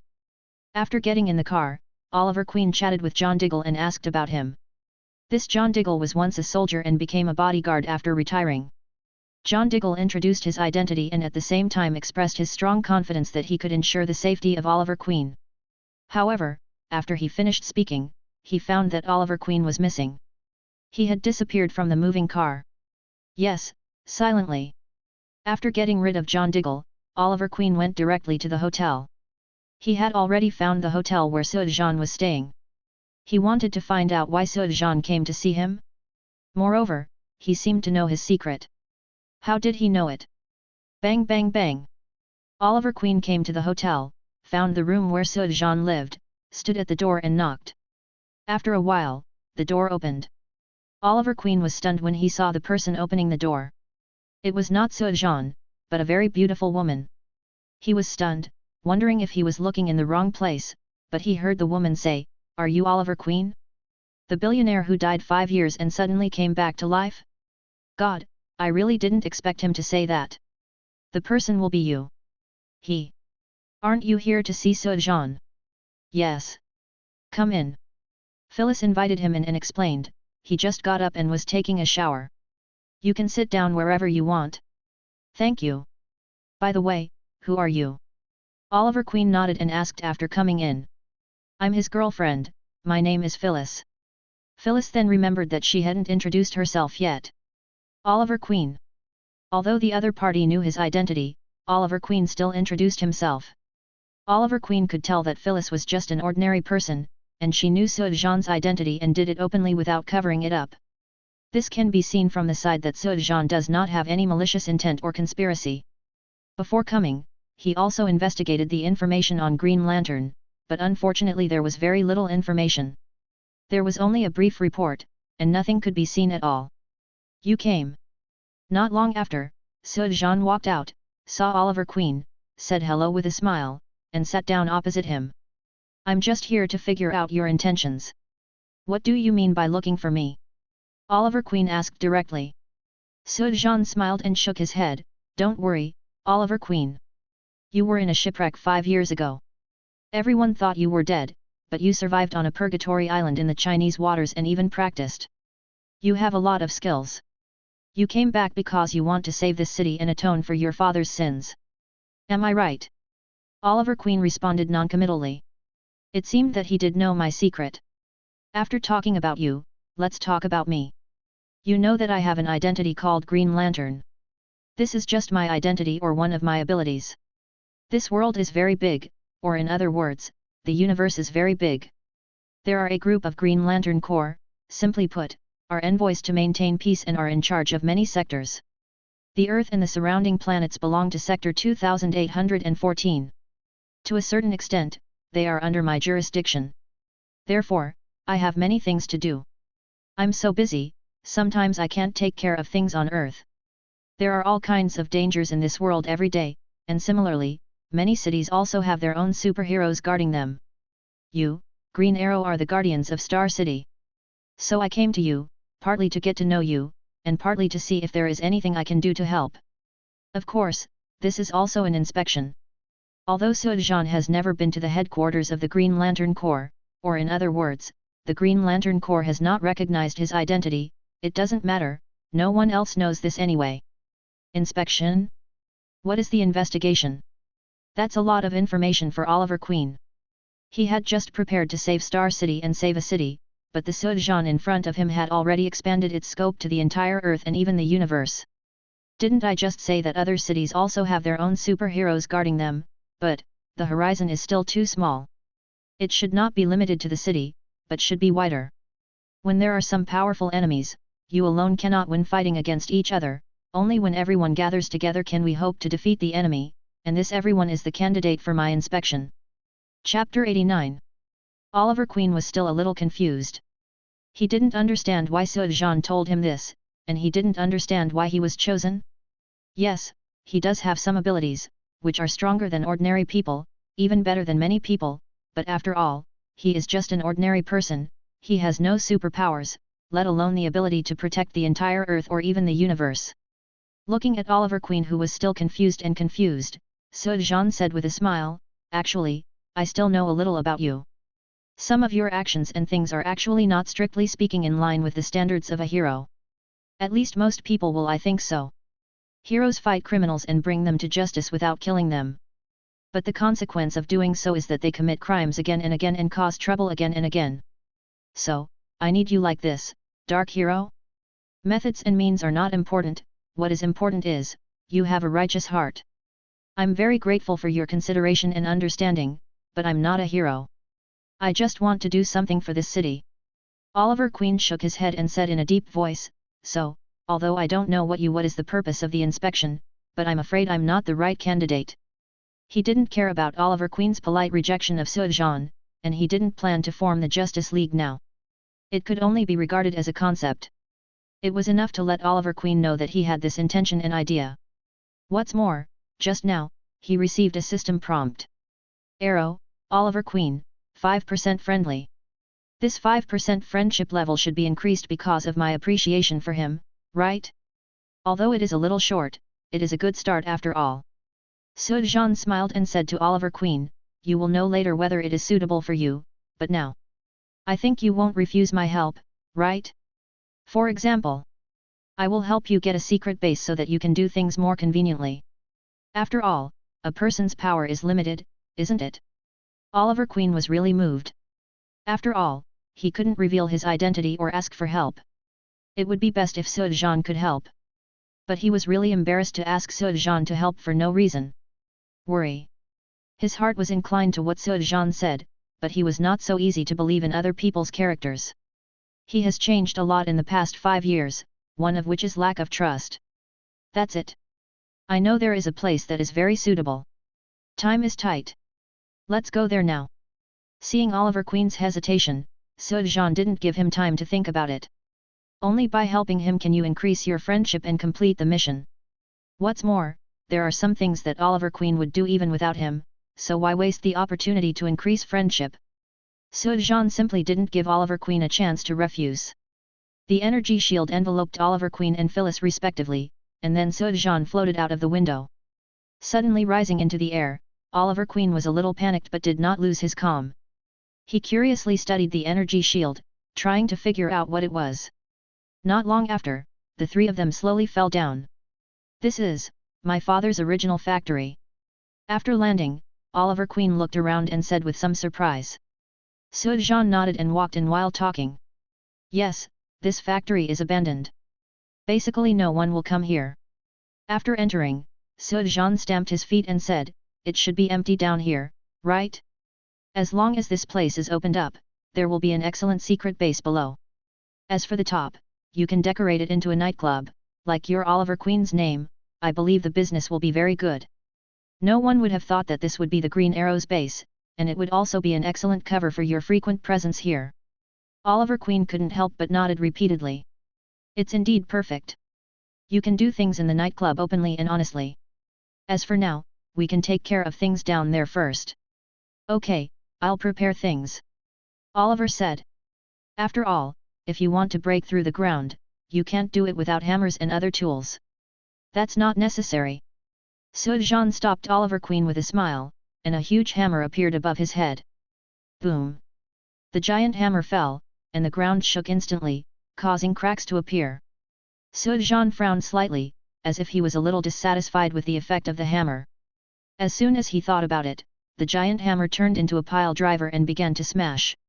Within 5 minutes, the ground suddenly collapsed. Sujan walked over, took a look, and nodded with satisfaction. The ground was originally hollow, so Oliver Queen jumped down first, followed by Sujan holding Phyllis in his arms, and slowly fell down. It's a little dark inside and a lot of dust. Looks like it needs a good cleaning. Sujan waved his hand, and a ball of energy enveloped Felice, and then transformed into a huge vacuum cleaner and started sucking her up. Your ability is really special. Oliver Queen looked at Sujan dumbfounded and murmured. It's okay. Although the things I conjure are also effective, they rely on energy after all. As long as I tear off the energy, it will disappear. I'm still working hard now. If I succeed, maybe the things I conjure in the future will be really exists. Ether particles are reality gems. If you completely swallow the ether particles, you can have the ability to modify the display, and the things you change can become reality. Just like the magic pen Ma Yang, whatever he draws, he can have. Can't you create an extra energy shield? Oliver Queen complained to Sujan, covering his nose. He now understood why Sujan suddenly covered Phyllis with an energy shield. What a big grey! Actually, you really don't need to do anything here now. It's still in the way if you stay here. You can go back and get your equipment and things you will use in the future. To be honest, I really want to see your archery skills. Getting in the way? This is my base. Oliver Queen said something depressed, but turned around and left. 2 hours later, Oliver Queen was back. When he returned here again, he was shocked to find that he had a completely new look. The space had been completely cleaned out, and the dust had disappeared. It was so clean that he could not even recognize it. I'm finally back. Come on, let me see how your archery skills are. Just now, Phyllis asked me what your abilities are. I said your archery skills are very good. Don't let me do that. It's embarrassing in front of my girlfriend. Sujan couldn't wait to say to Oliver Queen. Phyllis next to him was a little embarrassed, but her eyes were full of expectation. Chapter 90. Oliver Queen was a little uncomfortable being stared at by Sujan and Phyllis. His arrows had always been used to kill people, but now it felt like an acrobatic performance. Depressed as he was, Oliver Queen opened the box, took out his bow and arrows, and started playing with them. Needless to say, Oliver Queen's temperament instantly became a little different with a bow and arrow in hand, and his eyes were very sharp. Sujan suddenly used energy to create a tennis ball and threw it towards Oliver Queen. Oliver Queen reacted very quickly, turned around, pulled the bow, and with a whoosh, the bow and arrow had pierced the tennis ball and nailed it to the wall. Sujan didn't say anything, and at the same time he conjured 3 tennis balls and flew them at different angles and speeds. Whoosh whoosh. 3 tennis balls were pinned to the wall again. That's amazing. Phyllis clapped her hands and said in amazement. Sujan withdrew his energy, clapped his hands and said, "You are really good at archery. I know a guy who is also good at archery. I just don't know which one of you is better. What's his name?" Oliver Queen was absolutely confident in his archery skills, so he asked curiously. "His name is Hawkeye. If there is a chance in the future, I can let you compete."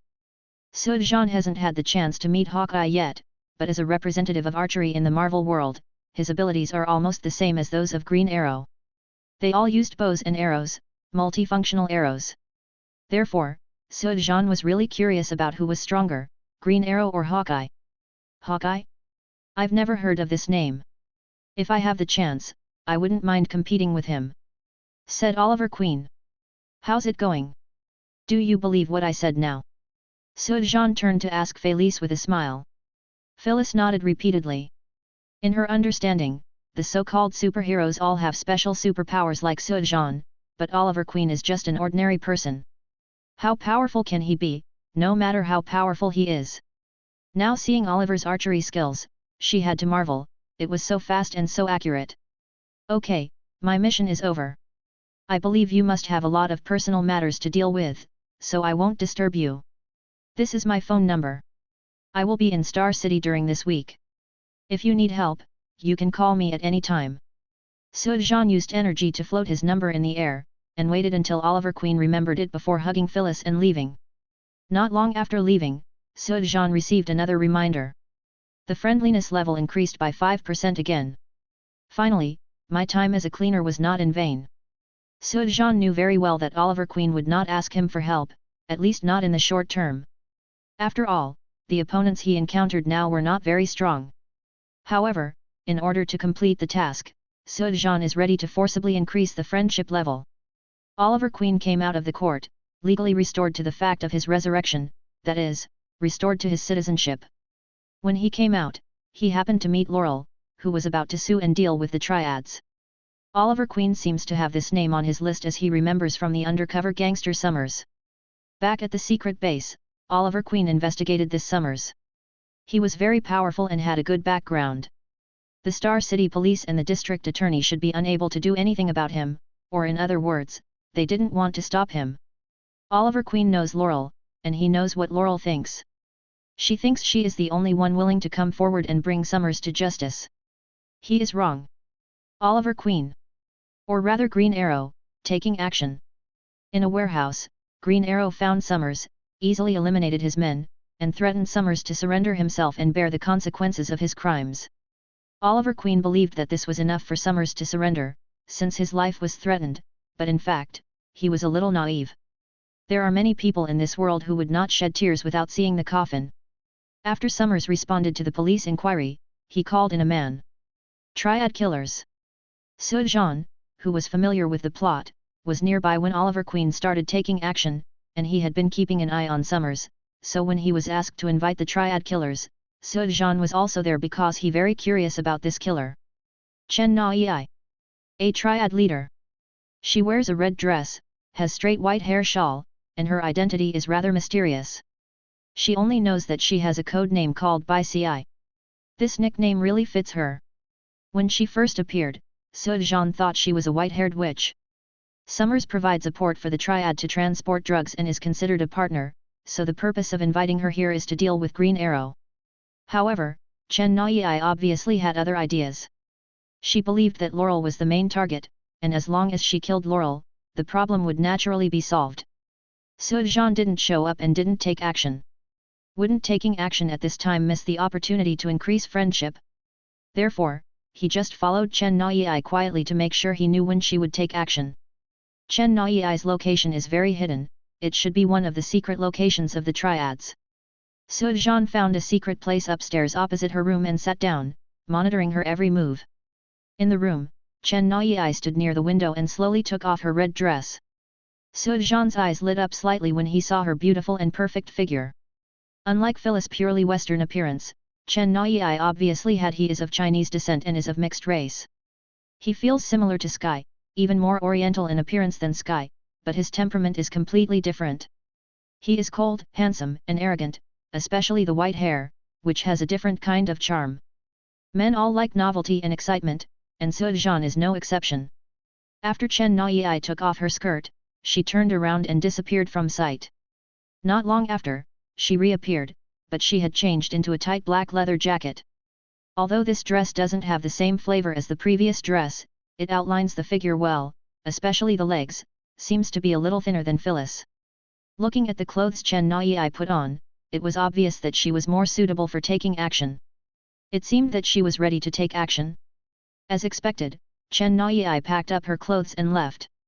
Not long after, she saw Chen Naiyai coming out of the downstairs with two people and getting into a van. Is this about to take action? Favorability, here I come. Sujan smiled and followed him, floating in the dim night sky. Not long after, the car stopped and the three men got out of the car, put on their weapons and entered a building. Sujan could clearly see from above that in one of the windows of this building, Laurel was sitting on the sofa chatting with Oliver Queen. Chapter 91.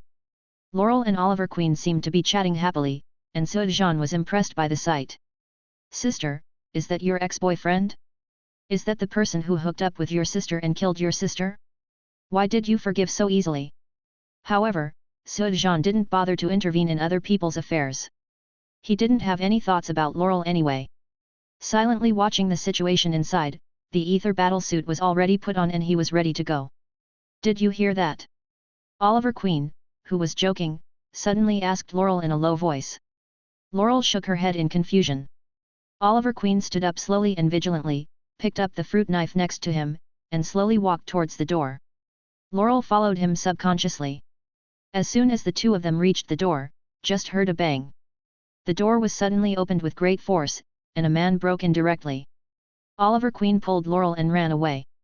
The sound of gunshots rang out behind him instantly, and bullets were hitting the surroundings, asking Oliver Queen to follow.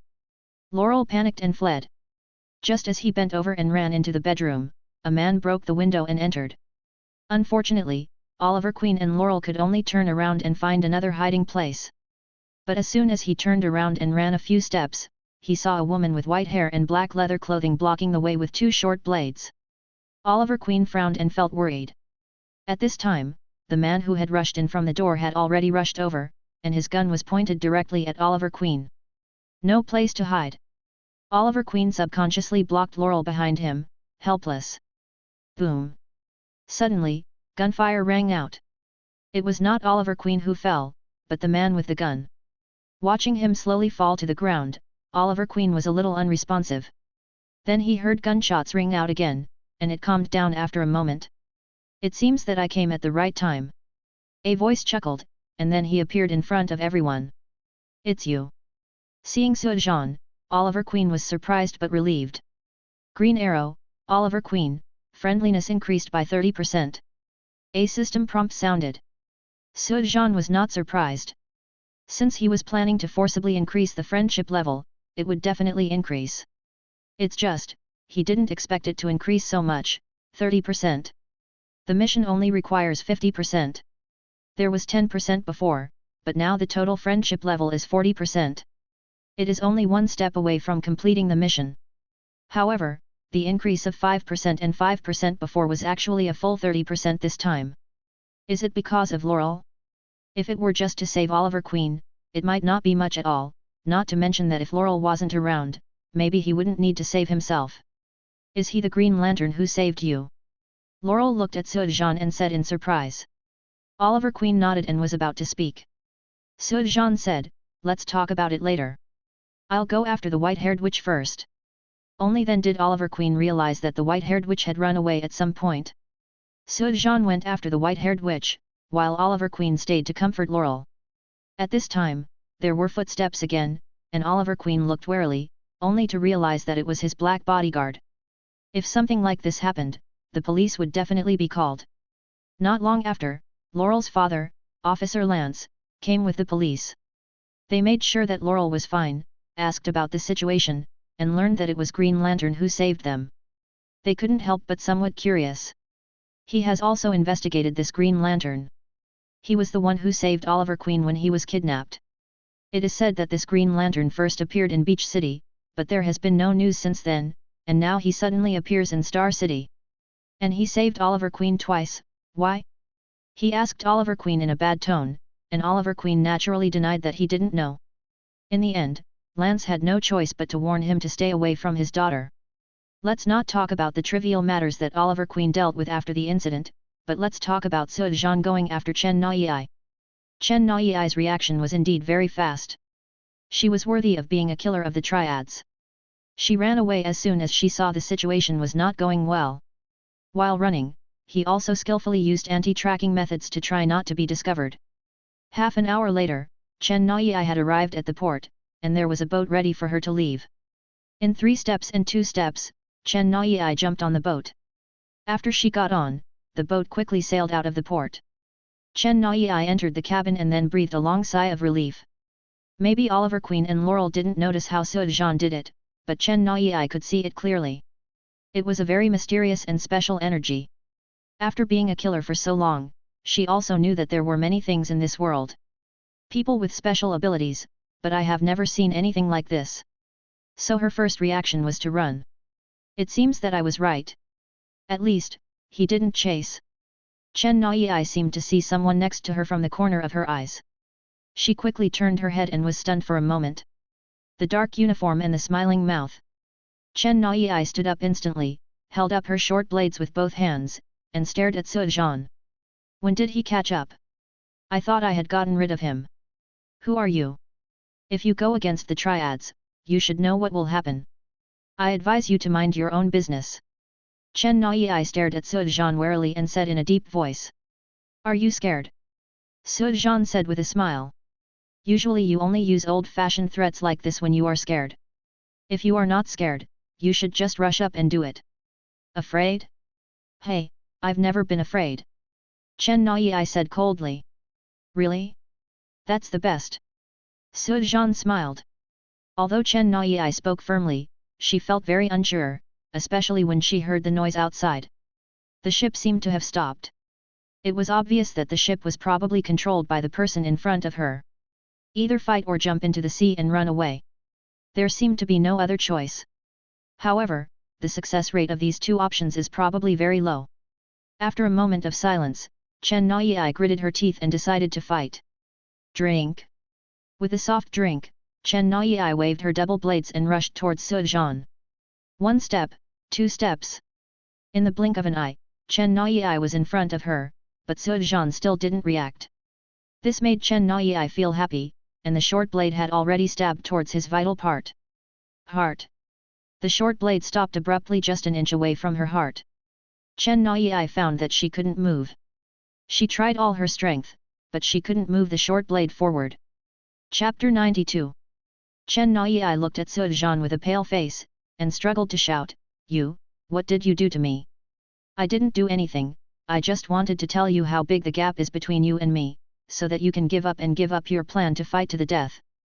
Sujan smiled softly and slowly raised his hand to look at Chen Naiyai's shorts. Blade. His finger scratched the short blade, and a wound instantly appeared. Oh, it's quite sharp, but it's useless. Sujan smiled and raised his finger and pointed it at Chen Naiyai. Chen Nai could see clearly that the wound healed quickly. In almost 2 or 3 seconds, the wound disappeared without a trace. Is this still a human being? Chen Nai was desperate. She had a special ability that could change, she could also immobilize herself, and she had such a strong healing and recovery ability. She was not on the same level as him at all, and there was no chance of winning at all.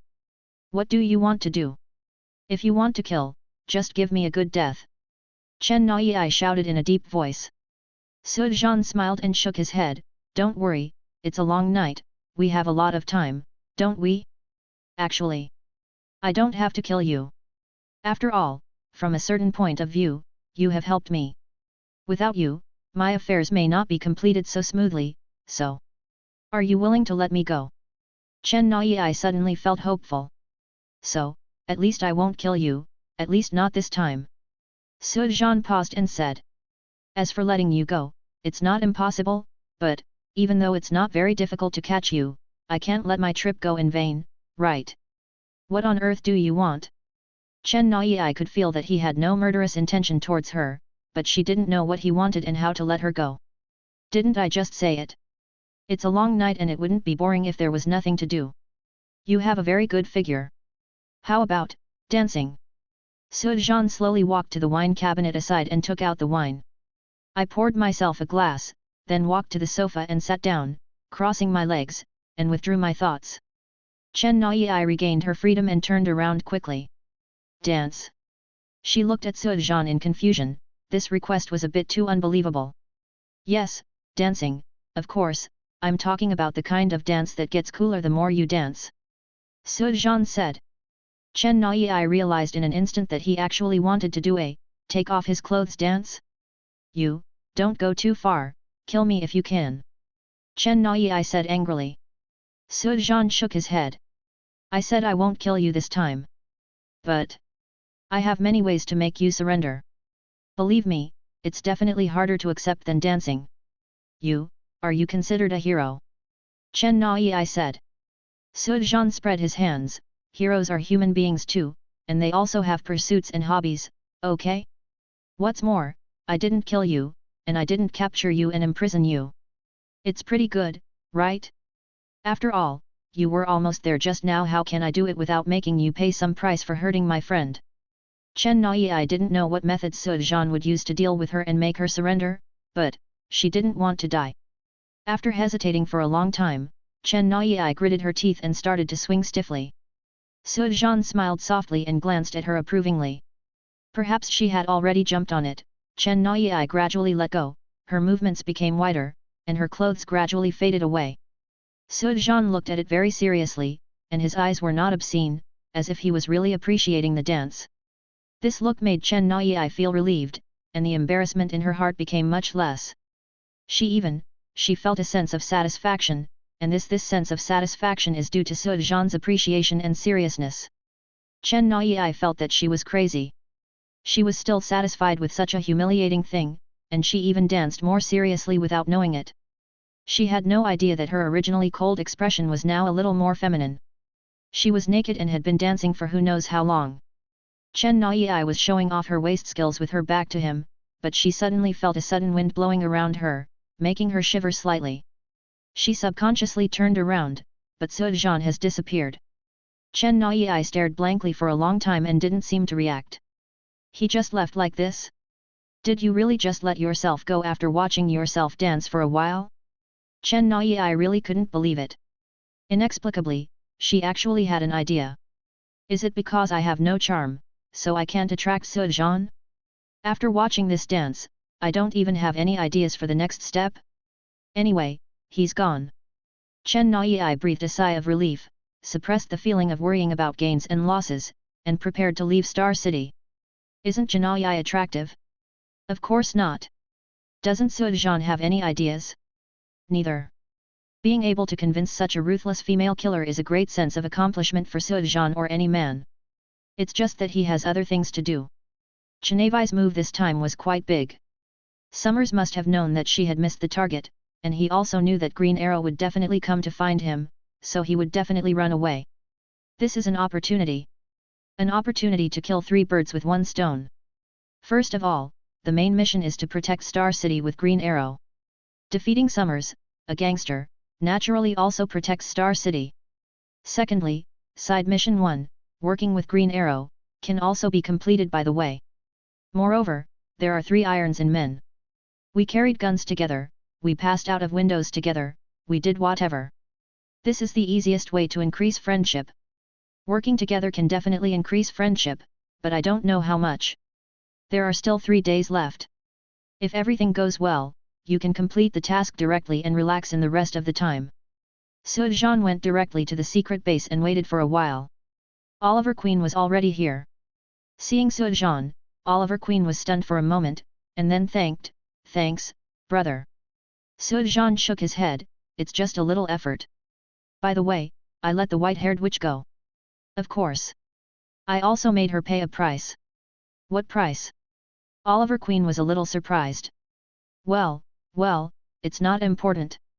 Anyway, she will definitely die in a way that she will never forget. She is just a killer, not the mastermind. The real person to be solved is Summers. How about it? Together. Sujan didn't have the nerve to say it. He asked her to do a special dance and changed the topic directly. The effect is great, and Oliver Queen immediately turns his attention to Summers. He came here just to deal with Summers. Good. Although he felt that he was enough to deal with Summers, he readily agreed to Sujan's invitation. Chapter 93.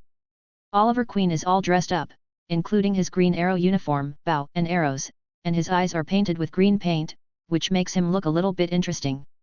After thinking about it, Sujan also transformed into a bow and arrow and made some gestures. It felt good. Can you teach me bow and arrow when you have time? Sujan turned to Oliver Queen and said.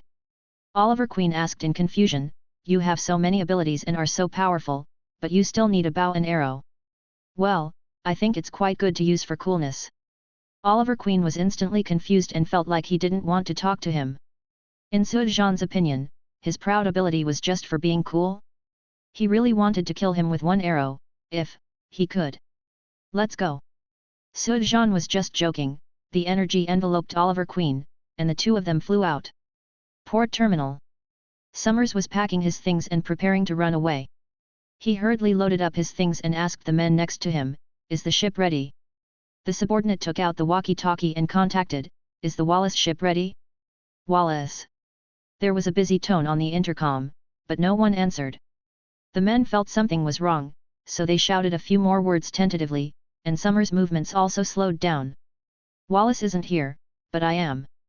Suddenly, a strange man's voice came from the intercom. Summers instantly heard it, Green Arrow. We're leaving now, right away. After saying that, Summers picked up his things and turned around to leave. His panicked look puzzled his subordinates, who followed him and said, Boss, there are at least 10 of us outside. Not enough, far from enough. Summers said solemnly. Boom. The bow and arrow flew out, and a man fell to the ground. Oliver Queen quickly took out his bow and arrows, cocked it, drew the bow, and lay down alone again. Boom.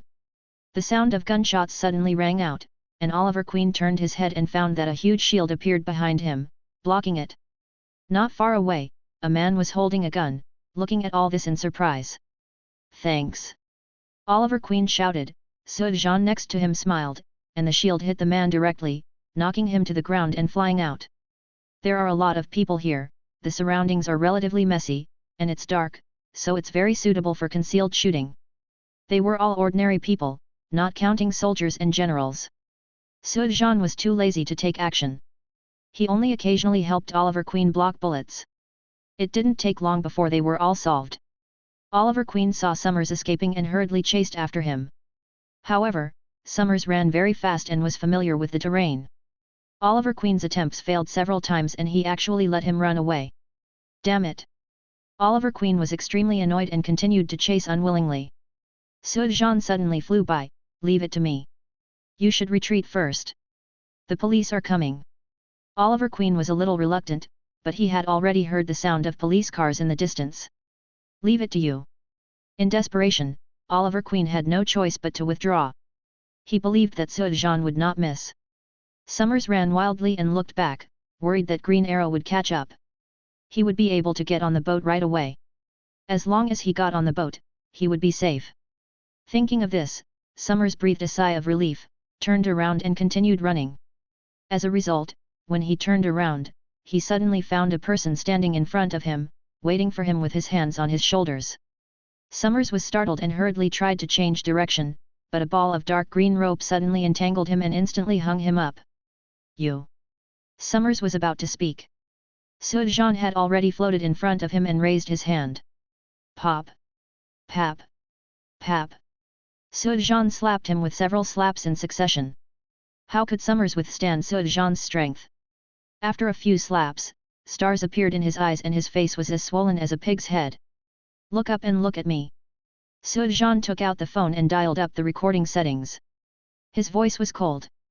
Even though Summers was dizzy from being beaten, he suddenly woke up after hearing these words and subconsciously raised his head to look at Sujan. He saw the dark eyeballs, and immediately felt a trance, as if he had lost his soul. After a while, Sujan put away the phone with satisfaction, and then suddenly regained his energy. Summers instantly fell out of the air and fainted. Do not move! Suddenly, there was a shout from behind. Sujan turned around and saw the policeman with a gun, Laurel's father, Officer Lance. Are you the green light? I'm very grateful to you for saving my daughter, but now, you'd better go to the police station with me. Officer Lance said solemnly.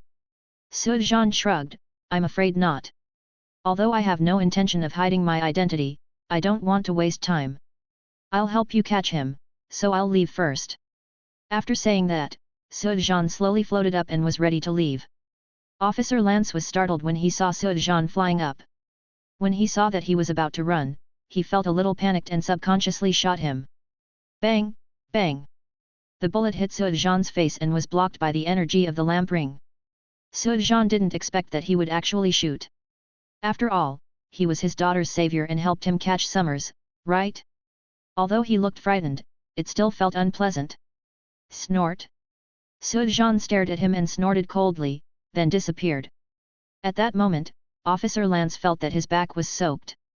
How's it going? After leaving the dock, Sujan quickly found Oliver Queen, who asked hurriedly. He was caught and handed over to the police. That's good. Oliver Queen breathed a sigh of relief, and then said worriedly, it's just that even if we catch him, I'm afraid there won't be any evidence. Don't worry, I'll take care of things. Just wait for the good news later. Sujan said with a smile. Oliver Queen was completely relieved when he heard that Sujan was prepared. Sujan was also prompted by the system again, and his friendliness increased by 5%. Sujan was a little disappointed, there was a little bit. It seems that in the remaining few days, I still have to work hard. After separating from Oliver Queen, Sujan returned to the hotel to find Phyllis and briefly told her what happened, but Phyllis listened very seriously. Clearly, she loves her boyfriend's heroics. My dear, I want to tell you something, but don't get angry after hearing this. Phyllis held Sujan's arm and begged coquettishly. What's the matter? Let's talk about it first. I may not be able to accompany you. There are urgent matters at the company, and I have to go back to deal with them. Phyllis said apologetically. Sujan was speechless, that's it? What did I think it was? Since it's an emergency, let's go back.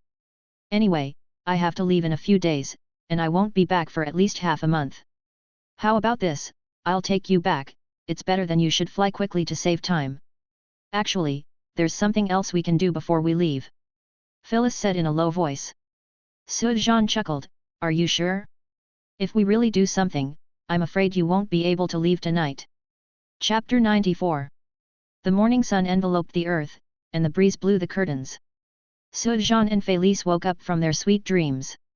Looking at the lazy Felice, Sujan said with a chuckle, I'm right, right? If you want to do this, click something and you won't be able to leave. It's not too powerful. I've already told you that I can't do it anymore, but you still refuse to let me go. Felice said coquettishly. Sujan chuckled, I can't help it.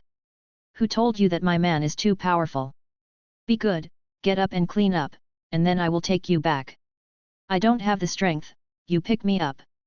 Phyllis stretched out her hands and said coquettishly. Happy to oblige. Sujan chuckled and hugged her directly. After washing up, it was almost 8 o'clock, and there was no time for breakfast. Sujan sent Phyllis directly back to Beach City, and came back after reluctantly leaving. He still has things to do. We still need 5% of the friendship level to complete the task, and the Summers matter is not completely resolved. Back in Star City, Sujan went to Laurel's law firm. You can feel the busy atmosphere as soon as you enter. Everyone is busy with their own things with their heads down. After taking a few steps, Sujan has already seen Laurel frowning at the desk. At this time, Laurel looked up and saw Sujan. Sujan smiled at him. She was stunned for a moment and quickly recognized him. It's you. Laurel stood up in a hurry and said happily, why are you here? I came to see you for something. Do you have time? Let's go out and chat. Good. Laurel simply turned around, picked up her bag, and went out with Sujan. A nearby restaurant. Laurel kept thanking Sujan. I really don't know what to say. You not only saved me and Oliver, but also captured Summers. It's just. Speaking of Summers, Laurel was a little depressed. Evidence? No evidence. Actually, I know a little about you and Oliver. I'm really curious. Is he your ex-boyfriend? He also killed your sister. Why do I feel like you don't hate him very much? Sujan asked casually. Road. Laurel was silent for a moment and said, hate, why don't I hate?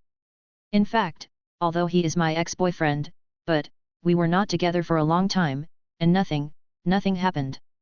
Maybe, his purpose from the beginning was probably to get in touch with my sister through me.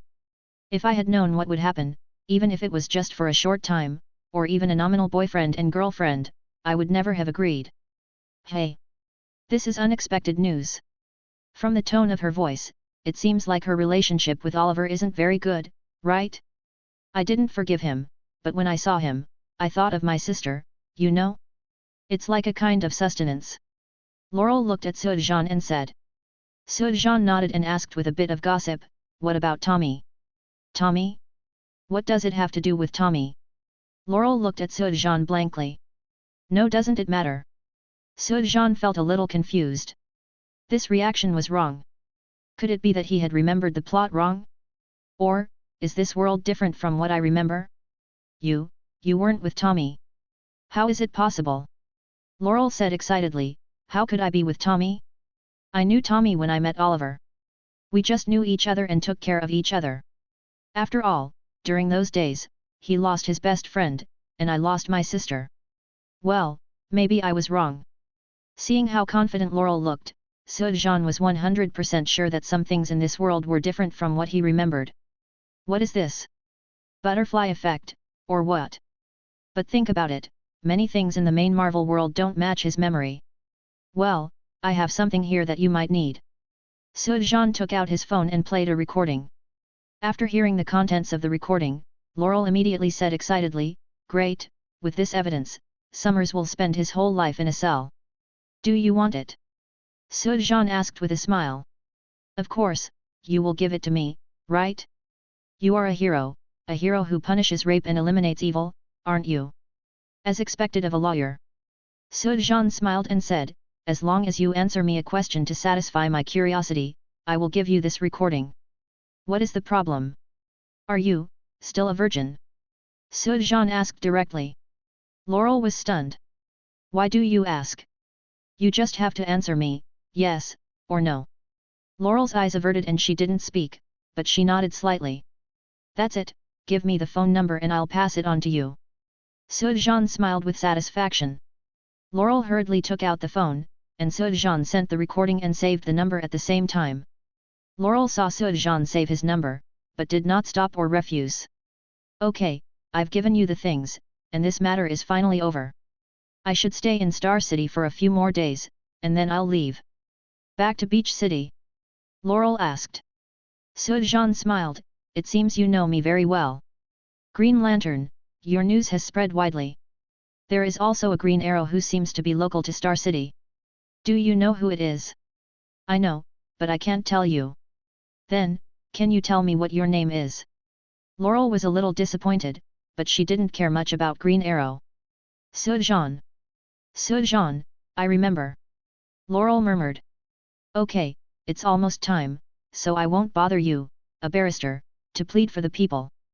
Sujan stood up with a smile, looked at Laurel and said, "Your father shot me twice yesterday, so I'm going to take revenge on him, use you to take revenge on him." "Ah!" Laurel shouted unexpectedly. She didn't expect her father to shoot Sujan, nor did she expect that Sujan would suddenly say something about revenge. After all, he didn't look like he wanted revenge at all. "If you can promise to stay single and stay away from Oliver Queen or Tommy, I will tell you the secret about your sister." "What do you know?" Laurel said excitedly. "Want to know? I'll see how you behave when we meet next time and I'll consider whether to tell you or not." Sujan smiled and put the money on the table, then turned around and prepared to leave. "Why?" Laurel asked inexplicably. "Just think of this as my revenge." Sujan laughed, turned, and left. Chapter 95. After leaving the restaurant, Sujan raised the corners of his mouth slightly. "Because of the temporary gossip, I didn't expect that so many things would be asked, and I didn't expect that Laurel would still be a virgin. Speaking of which, Laurel has a good figure and appearance, but because she understands the plot, or the original plot, she loses interest in her preliminarily. Now, I can't say I'm very interested, but my senses have changed a lot." Therefore, he had the so-called revenge just on a whim. After all, Laurel cared about her sister Sarah, especially after Oliver Queen came back alive, and she must have fantasized that maybe her sister was still alive. She must have wanted to know that he suddenly said something about her sister. Is it a kind of torture for him to stretch her like this? Ding! Second generation Black Canary, Laurel, friendliness increased by 50%. After walking a few steps, Sujan received a system prompt and was a little surprised. Didn't expect this to be 50%? It seems that his position in her heart is quite important. Is it because he saved her, gave her the recording evidence, and the news about her sister? But it doesn't matter, it's just incidental anyway. His current goal was to gain Oliver Queen's 5% favorability rating. As for the method, Sujan had already thought of it. Anyway, there are still 3 days left. During these 3 days, I will be with him. Learning from each other should be able to increase the friendship by almost 5%, right? By the way, you can learn from each other and improve your melee combat ability. However, sometimes plans are not as fast as changes. As soon as Sujan arrived at Oliver Queen's secret base, he received a system prompt to increase his friendliness by 5%.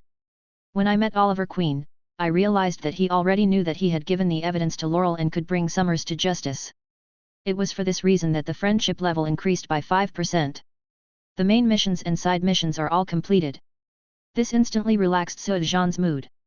In the next 3 days, Sujan spent the day sparring with Oliver Queen and devouring ether particles at night.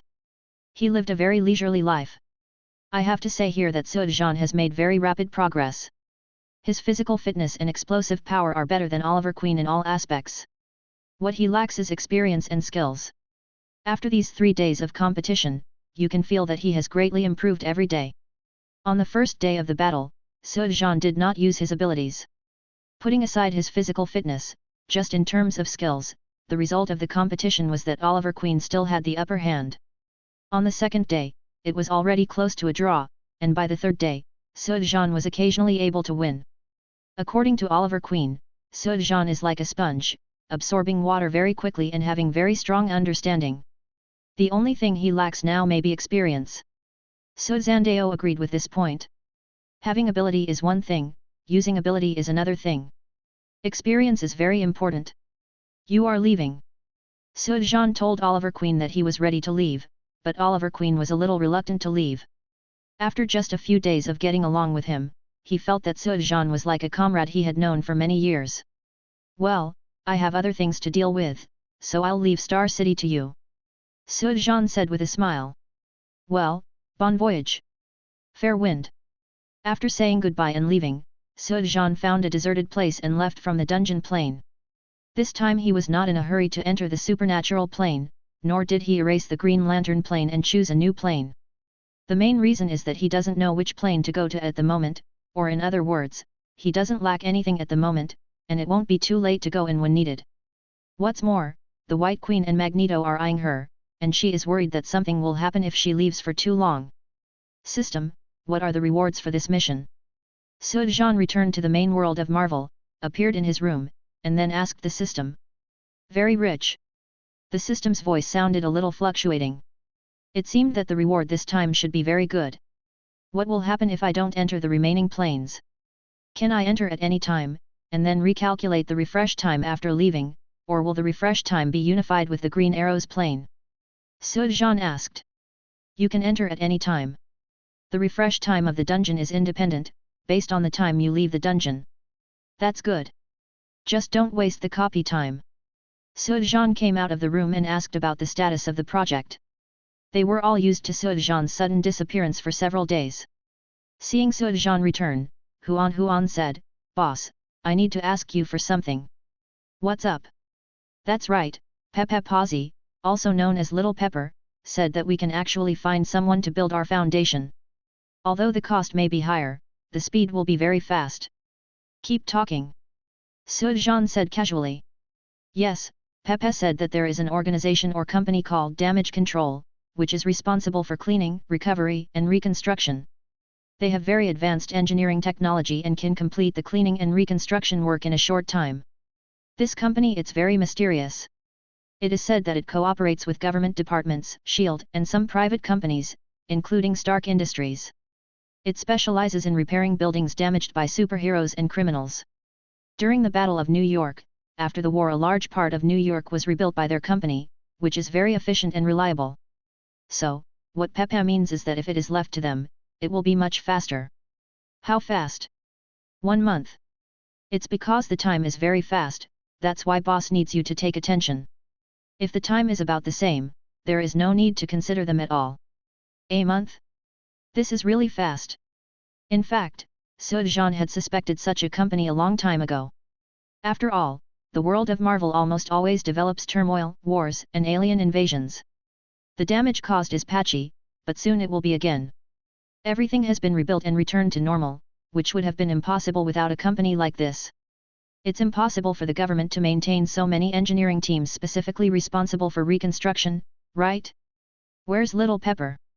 She should be able to contact the person in charge of this company, right?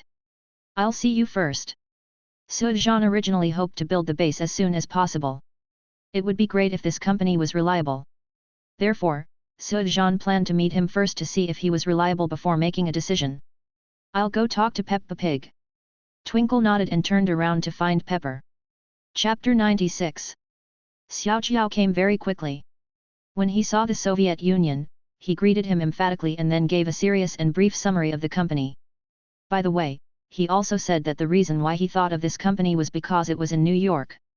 Stark Industries was severely damaged during the war, and this company was responsible for rebuilding it. Therefore, considering its credibility and the company's capabilities, I took the liberty to mention it to Flickr and recommend it to Sujan. Seeing Xiao Chili's meticulous look, Sujan couldn't help but smile and said, I'm really not used to you looking like this. To be honest, I'm starting to worry about what if you're not here with me anymore after I get used to it. Pepper smiled and said nothing. Can you contact that company? I plan to talk to them. I know where their company is, so I can go there directly. After all, it might not be that convenient for them to come here, and if you go to the company, you can also have a more intuitive understanding of the company. Okay, can you please accompany me?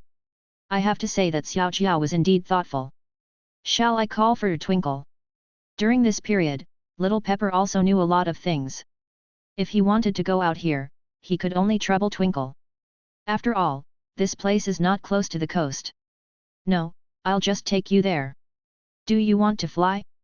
Or take a boat? Sujan smiled and took Little Pepper away. In the end, Little Pepper decided to fly because it was convenient. Although flying in the steel suit last time was bumpy, it felt really good. How do you feel? The two came to the shore, and Sujan directly transformed a steel suit for Little Pepper. Of course, this suit was made of energy and was only dark green in color. Little Pepper was very surprised and subconsciously tried it. Soon a booster appeared under her feet and she flew up instantly. Oh my god, this is so amazing, it's like it's real. Pepper said in surprise. Sujan smiled, controlled the energy with his mind, and flew away with Little Pepper. In New York City, at the intersection of 5th Avenue and Broadway in Manhattan, there is a very unique building that looks like an iron. Flat iron building. This is Damage Control. After Su Zhan and Xiao Laojiao landed, they walked in under the surprised eyes of people nearby. After entering the building, Pepper went to negotiate with the front desk, while Su Zhan started fighting out of curiosity. It seemed that the company was very large. Not long after, Pepper took Su Zhan to the elevator and to the top floor, where he met the company's operations director, Anne-Marie, a middle-aged woman who looked very capable. On the way, Su Zhan told Xiao Laojiao that she would mainly handle business matters. She was more experienced and capable than him anyway. The reason why Su Zhan followed him was mainly to see if this person or company was reliable. Reliable. While Pepper was discussing business, Su Zhan had been staring at Anne-Marie. It could be seen that she was a very smart and capable woman. This kind of special company really can't be run if it doesn't have some skills. Ms. Anne. Seeing that they were almost done talking, Su Zhan suddenly shouted. Anne-Marie turned her head and looked over, only to be mentally controlled by Su Zhan in an instant. Su Zhan asked a few questions. They were nothing more than drawings after construction, some defense plans, circuit diagrams and so on. Will they be sold to others? Will there be any back doors? After all, if someone wants to deal with it in the future, what should I do about this base? But the answer was very satisfying to Su Zhan. Obviously there was a reason why their company had been able to operate for so long, especially for such a large-scale construction project. If it didn't have a good reputation and no one trusted it, where would the business be? These drawings will be destroyed after construction is completed, and their employees will carefully review them and will not betray customers. Although it is not foolproof, there is nothing you can do about it, and this base will not take too long. When you completely swallow the ether particles, you can modify reality and build your own base. After removing the mental control, Su Zhan simply modified her memory to prevent her from knowing that he had controlled her. Then a contract was signed, guaranteeing that the construction would be completed within a month, and people would be dispatched to build it immediately. Afterwards, Su Zhan and Pepper left the Flatiron building. Well, the name of this building is really weird. Su Zhan complained in his mind, then looked at Xiao Chili and said, "It's a rare time to come out. What can you do, or do you want to buy something?" Little Hot Sauce smiled, "I wanted to buy a few sets of clothes. I was in a hurry when I came here and didn't have many changes of clothes." "No problem," Su Zhan said with a smile, and then went shopping with Xiao Jiao. Even though Little Pepper usually dresses very seriously and dignified, that's because she has to dress like that because she often goes out to deal with business. In private, Little Pepper's dressing style is still very feminine. After shopping for a while, Su Zhan already had several more bags in his hands. When going shopping with a woman, how could she be allowed to carry her own things? Moreover, these things were all paid for by Su Zhan, so he called it a reward to thank Xiao Jiao for her hard work during this time. Although Su Zhan is not as rich as Tony Stark yet, that is only temporary. What's more, if he wanted to, he could have more money than the whole world combined. After all, he had countless planes to explore. "There's a coffee shop over there, let's go have a rest." Su Zhan pointed to the coffee shop next to him and said to Little Pepper. Little Pepper said apologetically, "It's been a long time since I've been shopping freely like this. I accidentally lost control." "You must be bored, right?" "No, I'm just worried that you will be tired. After all, you are wearing high heels and your legs are still so thin." Su Zhan said with a smile, and then the two of them went to the coffee shop. The things were put aside, and the waiter had just brought the coffee. Su Zhan was about to speak when he suddenly heard a commotion outside. Little Pepper was startled. Su Zhan turned around and saw that the crowd outside was scattered in panic. The car was swaying on the road. A man was supported in the air by steel claws. He was waving the steel claws like octopus claws and pinned the man down. "Out of the wall! Dr. Octopus!" Su Zhan muttered and looked at the guy who was pressed against the wall. Unsurprisingly, it was Spider-Man Parker. They were also old rivals. "I didn't expect that they would be fighting here by such a coincidence." Woke up. However, Su Zhan noticed that besides them, above Spider-Man, there was a man in black with his limbs stretched out on the wall. "Oh, isn't this Venom?" Su Zhan couldn't help but laugh, this was really lively. Chapter 97. Su Zhan didn't expect to encounter such a situation even when he went shopping with Pepper and had a coffee. He watched Spider-Man being grabbed by Dr. Octopus's mechanical tentacles and smashing him against the wall, watching the wall gradually crack. Sujan grinned subconsciously. It hurts so much. Hey, that's all. I thought you would have something new. Spider-Man shouted towards Dr. Octopus, and suddenly stretched out his hand and quickly sent out spider silk. Chirp! The spider silk instantly hit Dr. Octopus's face. Dr. Octopus stretched out his hand to pull it, and was momentarily distracted from controlling the mechanical tentacles. Spider-Man took advantage of this moment to break free, sent out spider silk at the wall behind Dr. Octopus, raised his feet, swung up, and kicked him hard. Ah! Chirp! Spider-Man's ankle was suddenly entangled, and a huge force came from behind, directly pulling Spider-Man back from the air, and smashed him directly against the wall with a bang. A pit instantly appeared in the wall. Spider-Man was knocked dizzy, but Venom's somewhat terrifying face revealed a ferocious smile. He flicked his thick arm hard, and the poor little spider was thrown out uncontrollably. This time, it was in the direction of the coffee shop. Ah, run! Seeing Spider-Man flying over, Pepper hurriedly shouted. It's okay, I'm here. Sujan smiled at Xiao Xiao, slowly picked up the coffee and took a sip. Boom! The glass window of the coffee shop was directly smashed by Spider-Man, and it was about to hit this side. A huge barrier suddenly appeared near the table, which knocked Spider-Man back. Dr. Octopus just happened to tear off the spider silk. Before he could see what was going on, he saw Spider-Man flying over. Without thinking, the mechanical tentacles directly hit him. He hit a target accurately. The poor little spider was instantly hit and fell to the ground on the road. Ah! The whole process changed very quickly. By the time Pepper Potts reacted, Dr. Octopus was using his power to torture Spider-Man. Oh my god, go save him! Little Pepper hurriedly shouted to Sujan. Sujan slowly put down the coffee cup, glanced at Spider-Man and was about to speak, when he suddenly saw a mechanical tentacle reaching out. Save him? Just you. Dr. Octopus lifted Spider-Man up with his other tentacles. He looked at Spider-Man's arms drooping, his hands swinging, and his head drooping. He was obviously fainted. You're so irresistible.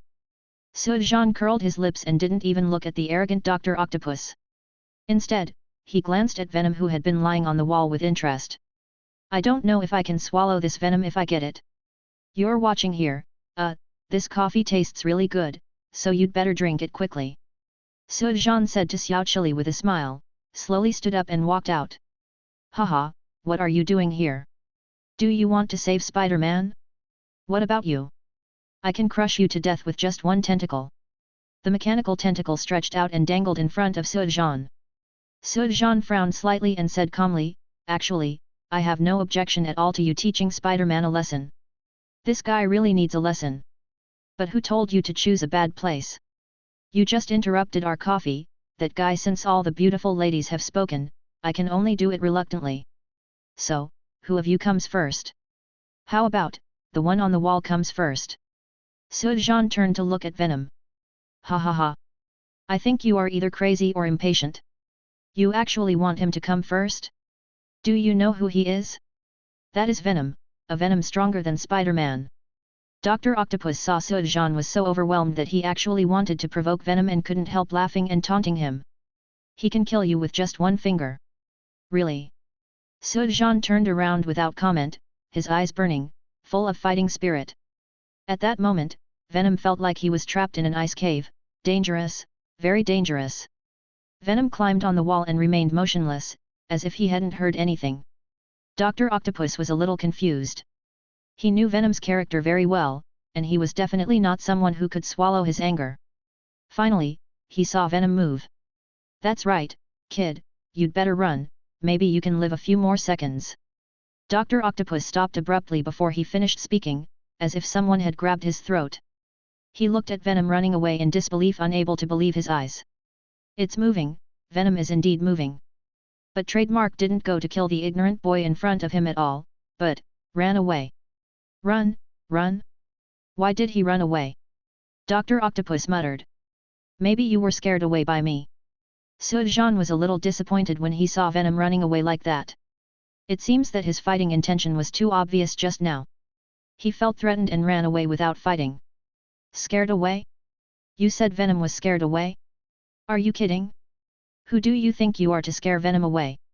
Forget it, that guy is a psychopath. Since he ran away, let me end your life. Dr. Octopus simply didn't believe that Venom would be scared away, thinking that he might be mentally disturbed or temporarily in trouble. Anyway, Spider-Man is on his last legs. Isn't it just a matter of minutes to deal with this overestimating kid in front of him? Thinking of this, the mechanical tentacles suddenly hit him. Bang! The huge mechanical tentacles smashed down and made a thick sound.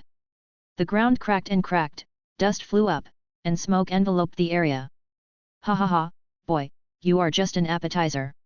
I will kill you first, and then I will kill Spider-Man. You can still be a companion. The power of the mechanical tentacles can lift 8 tons of things, and it can exert its full power when attacking. At least 10 tons of power. The blow just now probably smashed that boy into a pulp. Dr. Octopus lifted Spider-Man in front of him, and the 4 mechanical tentacles grabbed Spider-Man's 4 sides, making him look like a big font. He actually wanted to tear Spider-Man apart. The power of the mechanical tentacles gradually increased, and Spider-Man let out a painful groan. I said, can you be more professional when you kill people? Don't start in an anticlimactic manner. Just when Dr. Octopus was expecting Spider-Man to be torn apart, he suddenly heard a voice. He turned his head and looked at Sujan, who appeared after the smoke blew away. His eyes widened instantly and he subconsciously threw Spider-Man to the ground. How is this possible? You can't be alive, it can't be, you, who are you? Chapter 98. The smoke dissipated, and the ether uniform was already worn on Sujan. He looked coldly at the frightened Dr. Octopus and twisted his neck. Who am I? If you are still alive later, you will naturally know who I am. As soon as he finished speaking, Sujan moved instantly and ran towards Dr. Octopus. Although Dr. Octopus was shocked, his reaction was not slow. 2 mechanical tentacles quickly hit Sujan. Looking at the mechanical tentacles, Sujan didn't dodge at all. He suddenly reached out and grabbed the 2 mechanical arms. Fire! With a low roar, Sujan's hands instantly turned into 2 pillars of fire. The intense heat burned the mechanical tentacles. Dr. Octopus was frightened and hurriedly tried to pull them back, but the mechanical tentacles did not move at all and were pulled tightly by Sujan. Sizzling, sizzling. The mechanical tentacles began to melt. Dr. Octopus quickly controlled the 2 mechanical tentacles supporting his body and hit Sujan. Having many tentacles is his advantage. Snort. Sujan sneered contemptuously, and 2 identical mechanical tentacles suddenly appeared in front of him and crashed into him. Boom! The huge force caused Dr. Octopus's mechanical shot to rebound instantly, and the force of the shock caused him to fall directly to the ground. Wind. Although Dr. Octopus fell, the 2 mechanical tentacles held by Sujan did not let go, and the flames had spread throughout the tentacles. As Sujan roared again, his arms shook rapidly, followed by a strong wind. With the strong wind, the flames instantly intensified and became even hotter. Almost in the blink of an eye, the 2 mechanical tentacles directly transformed. 4 ashes. Run, must run. Dr. Octopus no longer bothered to guess Sujan's identity. Now he suddenly understood why Venom escaped. You must have known how powerful this person was, so he ran away first. The remaining 2 mechanical tentacles suddenly emitted light waves, which Sujan transformed into a wall and blocked easily. The light wave dissipated, the shield was removed, and Dr. Octopus had already controlled the 2 remaining mechanical arms to escape. Although there are only 2 left, the speed is not slow at all. Chase, don't let Dr. Octopus escape. Brother, come on, don't let him run away. Brother, you're awesome. What's your name? Your abilities are so cool. Suddenly there was a shout of applause in his ears, and Sujan raised the corners of his mouth slightly. Run? Did he run away? As the words fell, Dr. Octopus screamed in agony as he was escaping in front of him. Then everyone discovered that a dark green cage appeared next to Dr. Octopus. No. It wasn't a cage, it should be a large vault. Come back. Sujan raised his hand and pulled back, and the huge vault flew back instantly, and then fell heavily to the ground with a thud. Sujan slowly raised his hands, and 2 swords similar to Tang swords appeared. Bang, bang, bang. The door to the vault slowly opened, and the mechanical tentacles suddenly sprang out and headed straight for Sujan. Be careful. The incident happened suddenly, and someone nearby exclaimed. Sujan sneered, and suddenly slashed open with his 2 swords. Click. The mechanical tentacle was cut off directly. Sujan raised his knife and lowered it, just like chopping vegetables, cutting off the mechanical tentacle piece by piece. Then the energy in the vault disappeared, and a dazzling light wave suddenly blasted over, and the tang knife in his left hand transformed. Using him as a shield to block the light wave, Sujan moved forward against the light wave step by step. Go to hell, go to hell, go to hell. Dr. Octopus was already a little hysterical. He kept increasing the energy of the light waves, but he was unable to stop Sujan from moving forward. Sujan swung the knife with his right hand, and the mechanical tentacles were cut off immediately. The light wave changed direction instantly, blasting a big crater into the ground, and then lost its energy. Remember, in the next life, don't deal with these superheroes in front of me. Sujan said coldly and waved his swords from both sides. The moment when the two swords crossed each other, a head suddenly flew up, and then fell to the ground with a gurgling sound. Silence, overwhelming silence. It was as if the world was frozen, and the previous noisy cheers disappeared. The two swords disappeared. Sujan lowered his head and looked at his clothes. The ether suit was just fine, not a drop of blood on it. Have you finished drinking? Let's go after drinking. Turning around and walking back to the cafe, Sujan asked Xiao Chili. Little Pepper didn't drink coffee at all, so she nodded subconsciously when she heard Sujan's question. Sujan put his arms around Xiao Qiao and flew away. Only Dr. Octopus's abandoned mechanical arm, the separated corpse, and of course, Spider-Man, who had not yet woken up not far away, were left. After a long time, someone spoke softly. It's so scary. Did you see it? He looked so scary just now. With a wave of his two swords, Dr. Octopus's head flew away with just a whoosh. What are you afraid of? This is Chinese Kung Fu and it's cool. That's right, he killed Dr. Octopus, a super criminal, not to mention he also saved Spider-Man. If it weren't for him, Spider-Man would definitely have died. Let me tell you, he is the real superhero. For a criminal like Dr. Octopus, he should be killed completely. Soon, the people around him started talking, and the fear and shock gradually faded away. Although they still don't know who Sujan is, they have firmly remembered his appearance. Afraid. On the way back to the base, Sujan looked at Xiao Qiao, who had been silent, and asked in a low voice. Pepper nodded, yes, a little bit. Why? You should know that he is a bad guy, not to mention that I won't hurt you. Sujan asked in a low voice. Little Pepper shook his head, I know, it's not because of this, it's just. I'm just a little shocked. It's not that I've never seen dead people, it's just that the visual impact of your method is too strong, so I can't help but feel a little scared. Now it's much better. That's good, I don't want him to affect my impression in your heart. Sujan said with a chuckle. Killing Dr. Octopus is not a burden to Sujan. Anyway, he has no superpowers and is a bad villain, so he should just die. Not only can the public know who he is, but it can also be regarded as establishing his authority, letting them know that he is not some kind-hearted Madonna. But speaking of it, Dr. Octopus's death was quite unjust. If it hadn't happened by chance, and Pepper happened to be still with him, Sujan wouldn't have bothered to kill him. When they returned to the base, Pepper had returned to normal and turned to find Flicker to arrange for the workers to leave. After all, the damage control company was about to take over. But Sujan received a call. Chapter 99. Shield, Nick Fury. Looking at the number on the phone, Sujan was really annoyed. If you do something for yourself, Shield will come to your door. If you do something, Shield will come to your door. Damn! Are you so free? Staring at me every day? After answering the phone, Sujan said in a bad tone, you'd better give me a bonus when you call me, otherwise you'd better hang up. There's no bonus or anything, I just want to thank you for saving Spider-Man. Nick Fury was stunned by Sujan's tone, and then he spoke. It's okay to say thank you verbally. What's more, who said I did it just for him? It's good that I didn't help deal with him. Sujan said angrily and said impatiently, there's nothing else. Right? I have nothing else to do. Etc. Nick Fury shouted hurriedly, but unfortunately, there were already busy signals on the phone.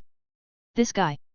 Nick Fury shouted angrily, no one had ever dared to hang up on him like this. He contacted Sujan. On the one hand, he really wanted to thank him for saving Spider-Man. On the other hand, he also wanted to remind him not to be so high profile. It would be satisfying to kill Dr. Octopus in the street. Some people agreed, but more ordinary people. But I'm still scared, after all, it's too bloody and shocking. What's more, due to American law, people are used to criminals being arrested and imprisoned. It is rare to kill them so cleanly and directly, especially when they are sure to win. But now it seems that he may not be able to persuade Sujan, because they won't give him face at all. The workers on the island have been sent away by Shuang. Of course, the wages during this period have not been reduced at all, but even a lot more. Therefore, each of these workers was very grateful. After seeing them off, the island instantly became much cleaner. Sujan called everyone to the conference room of the spaceship. Twinkle, Marrow, Chen Haoran, Little Pepper, and a dark elf who is equivalent to a driver. There are still a few people. Sujan sighed secretly, and then raised his voice. The damage control company will take over the project here soon. It is said that it will be completed in just 1 month, so I am going to shield this month. Flash, Little Pepper, I have to trouble you two to keep an eye on the progress of the project. As for Haoran and Marrow, you two stay on the ship and use this time to improve your strength as much as possible. It won't be long, you should have a chance to show off. Yes. No one else had any objections to Sujan's arrangement. Little Pepper opened her mouth slightly as if she wanted to say something, but in the end she didn't speak.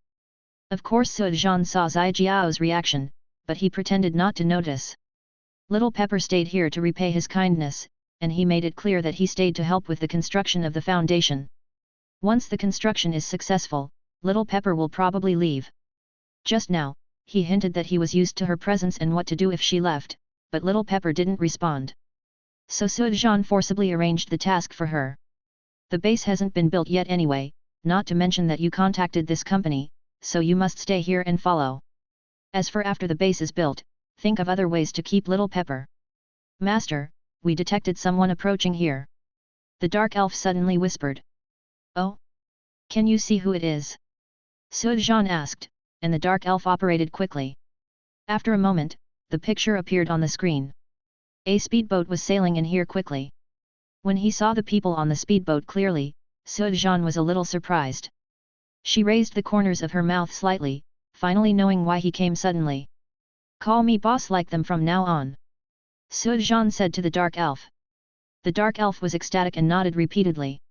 Speaking of which, this dark elf is indeed quite well behaved. He works hard without complaining and doesn't have any evil intentions, so Sujan doesn't mind improving his status a little. Flicker, go out and bring him here. Yes, boss. Flashing responded and opened the portal and disappeared. After a moment, the portal opened again, and Flashing appeared in the conference room with a person. Professor Lizard. The person who came was none other than Professor Lizard. Looking at the people in the conference room, Professor Lizard seemed a little nervous, especially towards Sujan, who actually felt like he didn't dare to raise his head. Tell me, why did you come to me suddenly? Sujan sat on the chair, with his feet casually placed on the table, his hands crossed, looking at Professor Lizard. Professor Lizard hesitated for a long time and whispered, haven't I already followed you? I just thought that maybe there was something I needed to run errands for, so I came here. Oh? I remember it was a while ago, right? If you really think so, why didn't you come here earlier? Sujan asked with a smile. Professor Lizard was choked and speechless. Humph, what else could it be, I must be afraid. The skeleton next to him couldn't help but say. She didn't have a good impression of Professor Lizard. After all, Professor Lizard wanted to arrest her before. Sujan didn't say anything, just stared at Professor Lizard. Even if Professor Lizard didn't raise his head, he could still feel the eyes on him, which made him feel even more stressed, and even his breathing seemed to become unsmooth. He knew that this should be regarded as a consideration. After hesitating for a long time, Professor Lizard gritted his teeth and said, Yes. I am afraid. I have been hiding since I went back. I am not willing to follow you like this. Especially I found that you didn't come to me, which made me think that maybe you were just scaring me and threatening me, and didn't mean to recruit me. I just saw the news and knew that you killed Dr. Octopus. I have been in contact with him several times, and I was afraid that I would be like him, so I came. After finishing speaking, Professor Lizard seemed to have exhausted all his strength and waited anxiously for Sudejan to speak. After a long while, Sudejan said slowly, "Since you are here, stay here. There happens to be a team of scientific researchers here and there are also manpower. I have a special potion here that you can study." "Hey!" Professor Lizard took a deep breath and nodded repeatedly. "I won't say anything to warn you. Anyway, you should know what it will be." Sudejan stood up, clapped his hands and said, "This is how things will be arranged for the time being. If anything happens, let Huan contact me." Sudejan was not worried that Professor Lizard would cause any trouble. Flash, Marrow, and Chen Haoran had all made great progress during this period, which was enough to deal with Professor Lizard. He was going to Sky's side and asked Fitz how the suit he had made was doing. Chapter 100. Among the layers of clouds, Sudejan found the shield plane. He didn't need to say hello. Mei, who was flying, had already detected Sudejan and opened the door directly. When Sudejan came in, he found other people gathered around the bar, seemingly chatting. "What?" Seeing Sudejan suddenly appear, Sky was naturally the first to pounce. After the two had close contact, Sudejan became more important to Sky than herself. "What are you talking about? It looks like you have a mission." Sudejan hugged Sky and asked the others with a smile. "Yes." Fitz nodded and said, "There was an accident at the Shield School. The water in the swimming pool suddenly froze, and a device was found inside. Well, this device was a concept we studied before, but I didn't expect it now. The concept is coming true, so we're going to go investigate." "That's it." Sudejan nodded in response, but he didn't expect that it was such a coincidence that he came. He knew roughly about this incident, and the most important thing was that he seemed to be able to recruit someone back to expand his power this time. "By the way, how is the suit I asked you to make last time?" "Well, it's already done. It's the same style as yours, but without the cape. I think, after all, we have to distinguish you from them. By the way, because I don't know the size, I specially made a few of different sizes." Speaking of this, Fitz was very excited. Sudejan also wanted to see what it was like, so he followed Fitz to the laboratory. Looking at the uniform that Fitz took out, Sudejan was very satisfied, patted him on the shoulder and said, "Thanks. It's just a little effort." Fitz lowered his head and said with a smile, "I've put these away." Sudejan said and received all the uniforms into the system space. Fitz looked at it for a moment, wondering where the uniform was. Sudejan smiled and blinked, but turned and left without explaining. Shield Academy. Because the swimming pool quickly froze and hurt people, the students in the Shield Academy were still a little worried.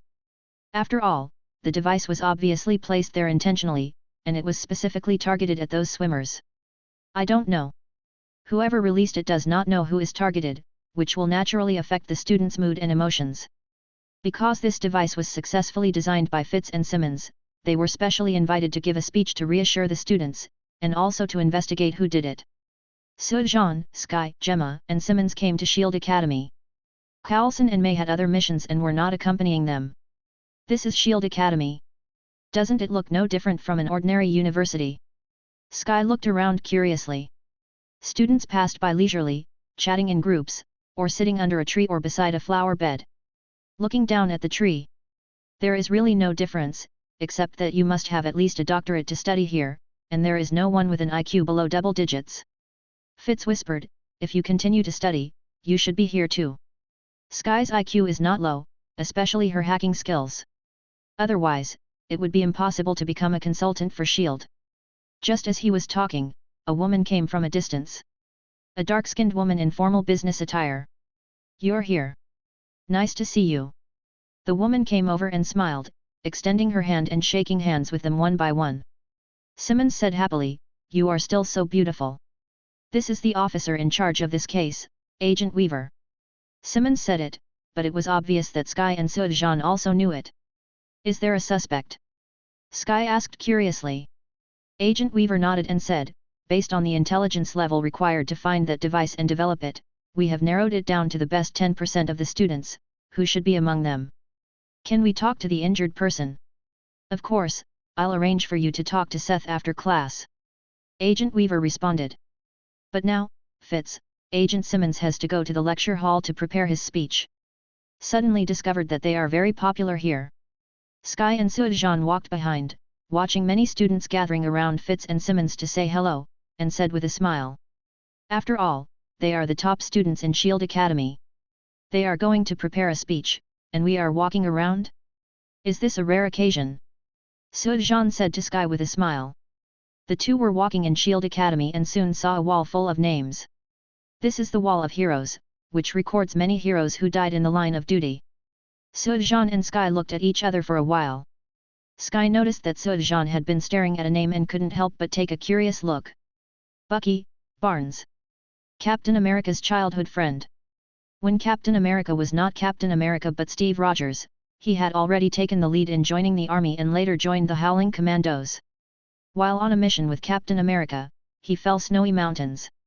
Sujan gave a brief introduction, but he couldn't help but think about what Captain America would look like when he knew Bucky was still alive and appeared in front of him as the Winter Soldier. Speaking of which, Winter is also one of Sujan's goals.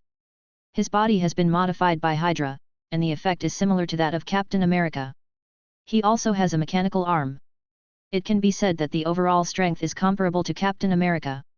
After all, he will be the second-generation Captain America in the future. Of course, he is still controlled by Hydra and has become Hydra's killing machine. Is there anything special about him? Sky asked curiously. Sujan smiled and shook his head and said, no, at least, not yet. Now. Sky was a little confused, but Sujan had already pulled her away. The two came to the lecture hall. At this time, the lecture hall was full of people. Agent Weaver made an opening introduction on the stage and invited Fitz and Simmons to speak on the stage. Sujan and Sky found a place in the front row and looked at the warm applause around them. Sujan smiled and glanced at the crowd casually. Soon, he spotted someone. A young boy with short hair. Donnie Gill.